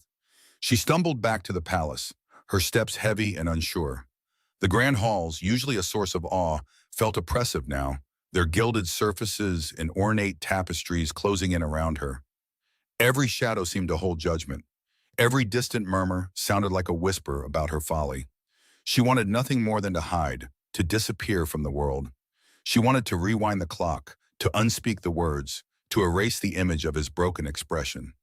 The memory burned behind her eyelids. Once safely within the confines of her chambers, Eleanor sank onto a plush velvet chair. The watch still clutched in her hand. She stared at it, unseeing. Her mind replayed the scene, frame by agonizing frame. His initial surprise, the way his fingers had stilled on the watch, the sudden, terrible silence before the dam broke. She had seen the very moment his carefully constructed walls crumbled. She had seen the pain etched on his face, a pain so profound it had shaken her to her core. Had she caused irreparable offense? Had she delved too deeply, trespassed into a grief that was not hers to touch? Or had she, in her clumsy, naive way, actually inflicted a deeper, more personal wound? The thought twisted in her stomach, a cold, sickening knot. She had meant only to understand, to connect, to offer a moment of shared humanity to a man who seemed desperately alone. But her understanding had come at a terrible cost, one that seemed to have shattered him completely. The afternoon light began to fade, painting the room in hues of orange and purple. Eleanor remained motionless, lost in the labyrinth of her thoughts. The Duke, Alistair, the man she had come to know as a silent, melancholy presence, was now revealed as something far more fragile, far more wounded. His retreat had been so absolute, so desperate, it spoke volumes of the agony her words had unleashed. She had thought him strong, unyielding, but she had touched a vulnerability he had guarded fiercely for years. Dinner passed in a blur. She barely tasted the food, her mind elsewhere. The polite conversation of her father and the other guests was a distant hum, meaningless and utterly irrelevant to the storm raging within her. She offered vague answers, feigned smiles, her gaze constantly drifting to the grand doors, half expecting to see Alistair enter, his usual somber demeanor perhaps replaced by anger, or worse, by that raw, exposed agony. But he did not appear. His absence was a heavy weight, confirming her fears. The hours crawled by. The night deepened around Windsor Palace, a vast, silent fortress of stone and secrets. Eleanor tossed and turned in her bed. Sleep refused to come. Each time she closed her eyes, she saw Alistair's face, those dark, haunted eyes brimming with unshed tears, the subtle tremor in his lip, the way his shoulders had hunched just before he turned to flee. It was a vision that pierced her heart, leaving her breathless with regret in a strange, aching tenderness. She felt a profound loneliness, sharper and more intense than any she had known before. She had forged a connection, however fleeting, with this enigmatic man. Their quiet meetings in the garden had become a secret solace, a small, shared world apart from the glittering artifice of court. Now, that world lay shattered, fractured by her unwitting cruelty. She had wanted to offer comfort, but she had only caused more pain. The irony was a bitter taste on her tongue. What was his burden? What unspeakable sorrow did his heart carry? Day in and day out. Her question had not been idle curiosity. It had sprung from a deep well of empathy, a genuine desire to understand the man who so captivated her quiet attention. But she had crossed a line, a boundary invisible to her naive eyes, yet painfully clear to him. She had violated his sanctuary, not just the physical garden, but the innermost chambers of his guarded soul. A single tear traced a path down her temple, dampening her pillow. She felt helpless, trapped in the consequences of her own good intentions. She was an outsider here, a stranger to the intricate dance of court society, to its unspoken rules and its hidden histories. She had approached him without knowing his identity, spoken to him without understanding the weight of his past. Now she understood the gravity of her actions, and the understanding brought a crushing sense of despair. She feared she had ruined everything. The faint light of dawn eventually seeped through her window, a pale, indifferent glow. Eleanor felt utterly exhausted, as if she had fought a long, silent battle throughout the night. Her eyes were heavy, her head throbbed. The world outside seemed to be waking up, oblivious to the turmoil that had consumed her. She rose, moving slowly, her body stiff with dread and sleeplessness. The pocket watch still lay on her bedside table, a cold, forgotten artifact. A soft knock at the door startled her. It was her maid, Agnes, bearing a small silver tray with her morning tea. Agnes placed it on a small table by the window, her movements quiet and deferential. As she turned to leave, She noticed a small, folded piece of parchment tucked beneath the teapot. Its edges were crisp, the paper thick and expensive. Agnes, with a polite curtsy, pointed it out before excusing herself. Eleanor approached the table, her heart giving a sudden, anxious flutter. The parchment bore no wax seal, no discernible crest. It was simply folded. Her fingers trembled slightly as she picked it up, the paper feeling cool against her skin. She unfolded it slowly, her eyes scanning the elegant, unfamiliar script. The words were precise, stark, and utterly chilling. They were not a letter but a warning. "Cease your dangerous flirtations with the Duke," it read. "Some secrets are best left undisturbed, and some attachments bring only ruin. Your innocent curiosity will not protect you from the consequences." There was no signature, no indication of its sender. It was anonymous, absolute, and delivered with a cold precision that sent a shiver straight through Eleanor's weary soul. Her breath caught, her tea forgotten. The warning hung in the air, a sinister whisper in the quiet morning light, escalating the stakes dramatically. A chill wind, unseen and unheard, began to sweep through the gilded halls of Windsor Palace. It was not the biting cold of winter, but a subtle, insidious draft of rumor and judgment. Eleanor felt it first as an almost imperceptible shift in the air. A peculiar weight in the gazes that followed her. She noticed the sudden hushed cessation of conversations as she passed, only for them to resume in a lower register, like the buzzing of disturbed wasps. Her morning stroll through the sprawling galleries, once a peaceful observation of intricate tapestries and grand portraits, now felt like navigating a gauntlet. A footman averted his eyes too quickly. A lady of the court, usually quick with a polite if empty greeting, simply offered a tight, thin smile that did not reach her eyes. Eleanor's fingers locked around the delicate porcelain cup she held at breakfast, a silent tremor running through her hand. She thought of the anonymous note, its stark warning still vivid in her mind, and a cold knot formed in her stomach. She had tried to dismiss the note as a prank, a cruel jest from some idle courtier, yet the atmosphere around her thickened with each passing hour. The laughter in the ballroom seemed to carry a sharper edge, the whispers more pointed.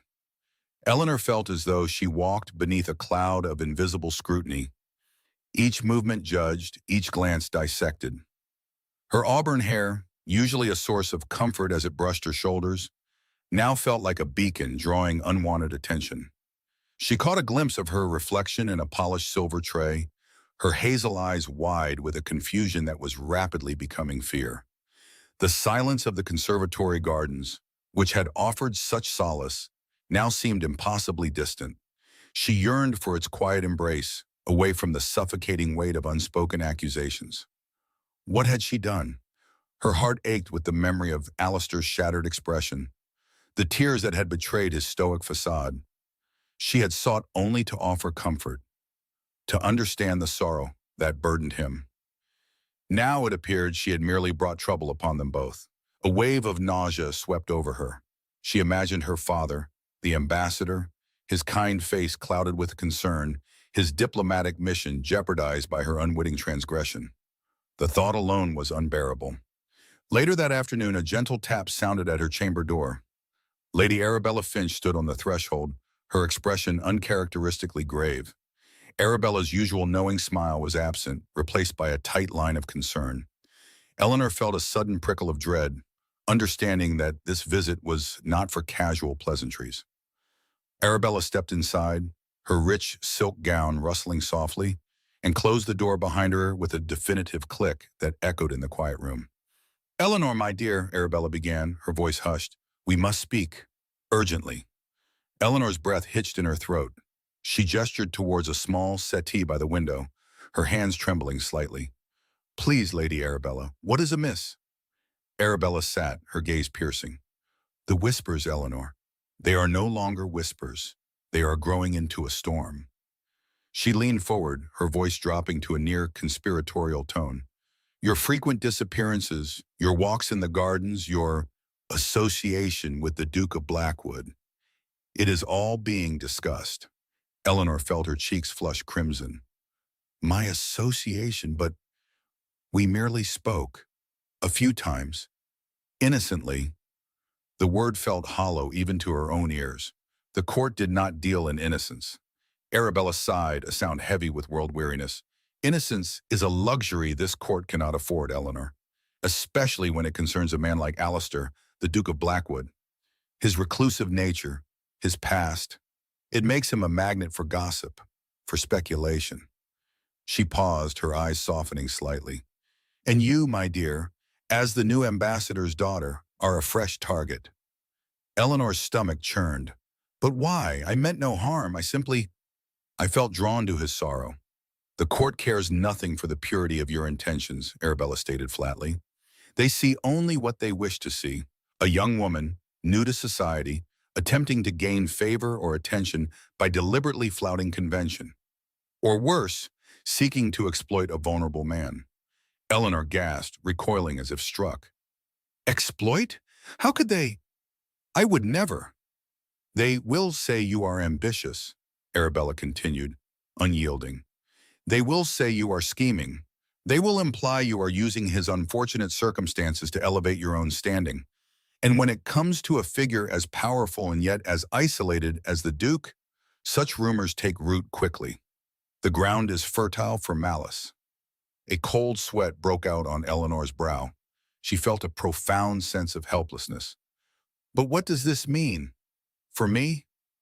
Arabella's gaze was direct, unwavering. It means your reputation, Eleanor, is teetering on the brink. Your name, once pristine, is being dragged through the mud. And it is not just you. Her voice lowered further, full of ominous weight. Your father, the ambassador, his position, his standing, his entire diplomatic mission here could be compromised. A scandal involving his daughter and a Duke of Alistair's stature could be disastrous for international relations. It could be seen as an intentional slight, a provocation. The words struck Eleanor like physical blows. Her father, his distinguished career, his calm demeanor, his unwavering dedication to his country. All of it now hanging by a thread because of her. A wave of desperate guilt washed over her, chilling her to the bone. Her vision blurred with unshed tears. She had been so naive, so foolishly absorbed in her own burgeoning feelings, her own sense of empathy, that she had failed to see the treacherous currents swirling around them. What can I do? Eleanor whispered, her voice barely audible, her hands clenched into tight fists in her lap, her knuckles white. You must cease all contact with the Duke, Arabella advised, her tone firm. Immediately, publicly if necessary. You must be seen to distance yourself. You must avoid the gardens. You must be seen in the company of other more appropriate suitors. You must be impeccably discreet. You must be above reproach. Eleanor nodded numbly, the weight of the instruction pressing down on her. The thought of never speaking to Alistair again, of abandoning him to his sorrow in the court's cruel judgment, felt like a betrayal. But the image of her father, his face etched with disappointment, spurred her on. She could not be the cause of his ruin. Her heart felt as though it were being slowly crushed in a vice. I understand, she finally managed, her voice thick with emotion. A single tear escaped, tracing a hot path down her cheek. Arabella reached out, placing a comforting hand over Eleanor's trembling ones. It is a harsh lesson, my dear, Arabella said, a genuine sadness in her eyes, but a necessary one. This court forgives little, and it forgets nothing. She rose, her task complete, and offered Eleanor a small, sympathetic nod before departing, leaving Eleanor alone with the crushing weight of her predicament. Meanwhile, Alistair found himself adrift in the palace's labyrinthine corridors. The raw vulnerability Eleanor's question had unearthed still clung to him, a lingering phantom limb of pain and unexpected hope. He had fled from her, from the intensity of her gaze, from the shattering of his carefully constructed walls. But the flight had offered no true escape. Her words, "Does your heart always carry such a heavy burden, sir? Is there no moment of peace for you?" echoed in his mind, persistent and poignant. He felt exposed, stripped bare, and profoundly disoriented. He found himself wandering near the grand receiving hall, a place he usually avoided with religious fervor. He sought no company, merely a path that promised solitude, a corner where he could collect the fragments of his composure. The usual cacophony of courtly chatter filled the air, a meaningless hum that rarely registered with him. But then, a few words pierced through his daze, snagging his attention like thorns. Two ladies draped in silks and jewels stood near a potted palm, their heads close together. Their voices were low, conspiratorial, yet clear enough in the momentary lull of surrounding noise. "Did you hear about the ambassador's girl?" one whispered, her fan fluttering languidly. Alistair's blood ran cold. "Eleanor." "Indeed," the other replied, a hint of malice in her tone. "Such imprudence, parading herself about, seeking out the Duke of Blackwood in the gardens. It is quite scandalous." "Scandalous, yes, and rather transparent, don't you think?" The First Lady chuckled, a brittle, unpleasant sound. A new arrival, so eager to make her mark, preying on the Duke's melancholy. Alistair froze, his hand instinctively reaching for the pocket watch that was no longer there. The words hit him with the force of a physical blow. Preying, scandalous, imprudence. His mind raced, connecting the dots of their venomous whispers. He knew this game. He had seen it play out before. The court, a pitiless maw, hungry for fresh reputations to devour. He remembered the anonymous note Eleanor had likely received, the one warning her to cease her dangerous flirtations. He had dismissed it, thinking it a cruel joke. Yet here was the proof, alive and festering in the whispered condemnations of the courtiers. A sudden, searing anger flared within him. Not for himself, not for his own reputation, which he had long ago resigned to the court's cruel judgment, but for her. Eleanor, innocent Eleanor, with her earnest questions and her boundless empathy. She had walked into this den of vipers unaware, her heart open, only to be branded and condemned by those who reveled in cruelty. The thought of her gentle spirit being crushed by their baseless accusations and filled him with a rage so potent it surprised even himself. This was the same mechanism that had destroyed him years ago, twisting truth into a weapon, using whispered lies to tear down. He would not let it happen to her. He pressed himself back against the cool stone wall, unseen by the gossiping women, his breath shallow and ragged. The fragment of conversation had ignited something dormant within him, something he had believed extinguished forever. A fierce, protective instinct that surged through his veins, hot and undeniable. He had built walls around himself, yes, to protect his shattered heart. But Eleanor had seen through them, had approached him not with judgment, but with kindness. And now she was paying the price for his own isolation, for his inability to protect himself from the court's machinations. He had believed himself beyond care, beyond connection. Yet the thought of Eleanor's suffering, of her innocent spirit being broken by the same cruel forces that had broken him, was unbearable. He could hear the echo of her question. "Is there no moment of peace for you?" Now he understood. Peace was not a luxury he could afford to seek for himself alone. It was something he had to fight for, to build, to protect, for those who dared to breach his walls with kindness. His eyes scanned the vast hall, searching. He needed to see her, to know she was safe. He spotted her at last, near a large window, her back mostly to him. She was speaking with another courtier, her posture stiff, her head held a little too high. Even from a distance, he could sense the strain in her shoulders, the forced composure. She looked pale, her movements almost wooden. His heart clenched. She was already feeling the venom. Alistair watched Eleanor from afar, his heart pounding with a fierce protectiveness he hasn't felt in years, knowing he must act decisively to shield her from the court's venom. The grand hall of Windsor Palace hummed with a low, nervous energy. Eleanor stood among junior diplomatic staff, her hands clasped tight before her. The air felt heavy with unspoken expectations, with the silent judgment of 1,000 eyes. Sunlight filtered through tall arched windows, cast long beams across the polished marble, illuminating the restless courtiers. A cold dread twisted in her stomach. Every hushed conversation, every sidelong glance, seemed a silent accusation directed at her. She tried to focus on the intricate tapestries, but her gaze kept darting to the main entrance. This assembly felt like a public trial for her. Lady Arabella had offered a grim warning this morning. The whispers had grown into a dangerous chorus of speculation, threatening to engulf her. Eleanor felt the heat of their curious stares. Her breath hitched, a small, desperate sound swallowed by the vastness of the hall. Her father's diplomatic career, her own future, all hung by a fragile thread. Then a sudden profound hush fell over the assembly, not a gentle quieting, but an abrupt, startled silence. Every head turned towards the grand entrance. Eleanor's heart leaped, a frantic bird trapped within her ribs. She knew with an instinct deeper than logic who had just entered. Her eyes, wide and fixed, saw him. Duke Alistair of Blackwood stood framed in the archway, a figure of stark, imposing elegance. His presence was a physical force, pushing back the very air around him. He was a man who rarely appeared in public, a ghost in the opulent machinery of the court. His dark attire seemed to absorb the light, making him appear even more formidable, almost ethereal. A collective ripple of astonishment passed through the room, a wave of stunned whispers that immediately died, replaced by an even deeper silence. Eleanor's palms grew slick with nervous sweat. She had not dared to hope he would come, not after the note, not after the intense, raw emotion she had seen in his eyes in the garden. He began to walk slowly, deliberately, down the long central aisle.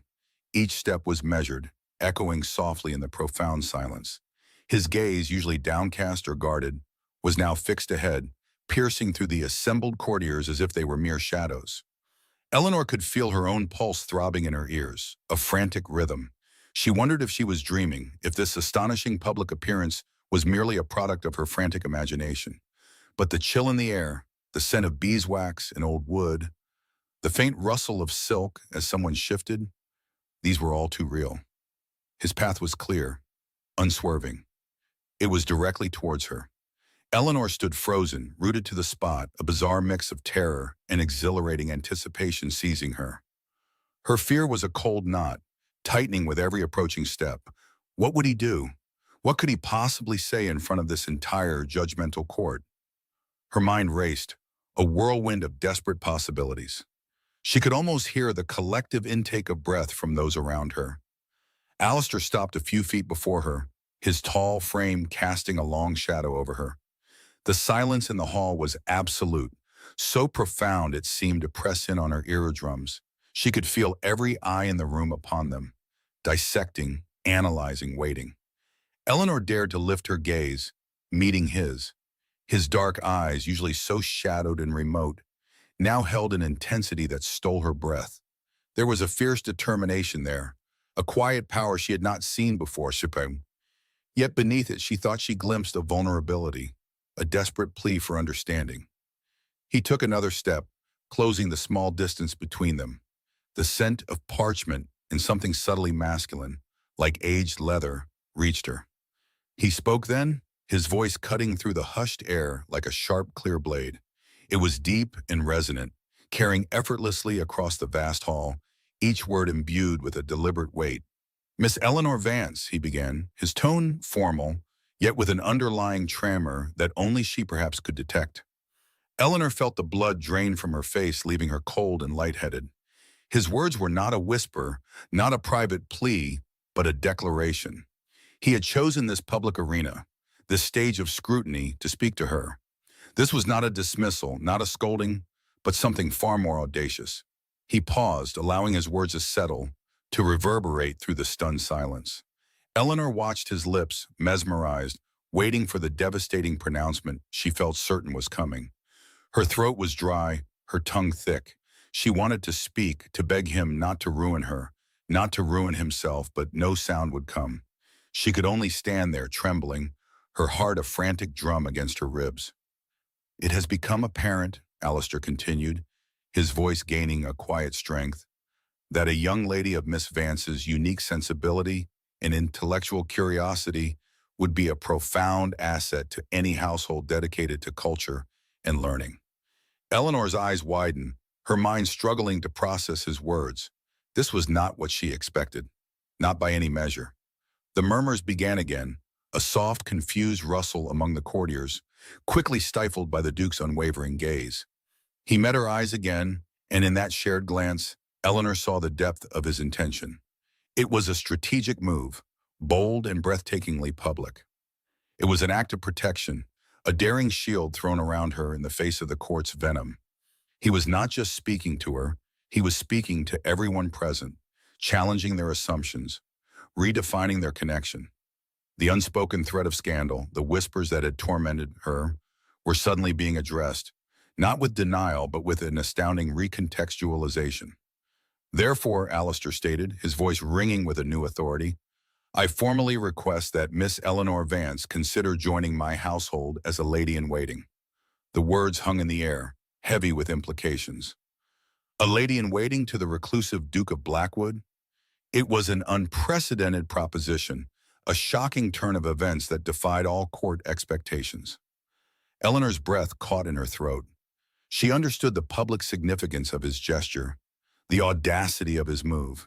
He was claiming her, in a way, bringing her into his orbit, under his direct protection.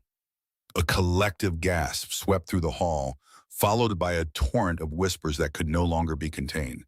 They rose like a wave, a cacophony of shock and speculation. Eleanor's head swam. Lady Arabella, standing not far off, had brought a hand to her mouth, her eyes wide with undisguised astonishment. The silence was irrevocably broken. Eleanor looked at Alistair, truly looked at him.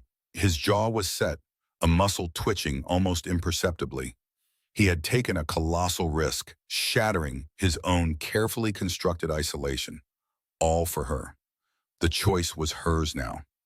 To accept meant a complete upheaval of her life, a direct challenge to court gossip, and an irreversible entanglement with a man whose pain she had only just begun to understand. To refuse, however, meant public humiliation, the ruination of her father's career, and a return to a suffocating loneliness. But it was more than just practicality. As she met his gaze, a silent language passed between them, a profound understanding that transcended words. She saw the fragile hope in his eyes, the immense courage it had taken for him to stand here, exposed, before them all. She saw the promise of a future, uncertain and fraught with new challenges, but also filled with a connection she had never dreamed possible. It was a future where her empathy might finally find a home, where his burden might finally lighten. A small, almost imperceptible nod passed between them. Eleanor felt a surge of strength, a quiet resolve blooming in her chest. She took a deep breath, steadying herself. Her heart still pounded, but now it was with a different kind of anticipation, a thrilling, terrifying hope. She would not let him down. She would not let herself down. With a grace she didn't know she possessed, Eleanor curtsied low before the Duke. It was a deep, respectful curtsy, acknowledging not only his rank but the profound gravity of his offer. As she rose, her eyes met his once more. A subtle, almost imperceptible smile touched the corners of Alistair's lips, a fleeting glimpse of warmth in his often brooding expression. It was a silent testament to the fragile new hope blooming in his once broken heart, a promise whispered between two souls amidst the stunned silence of a shocked court.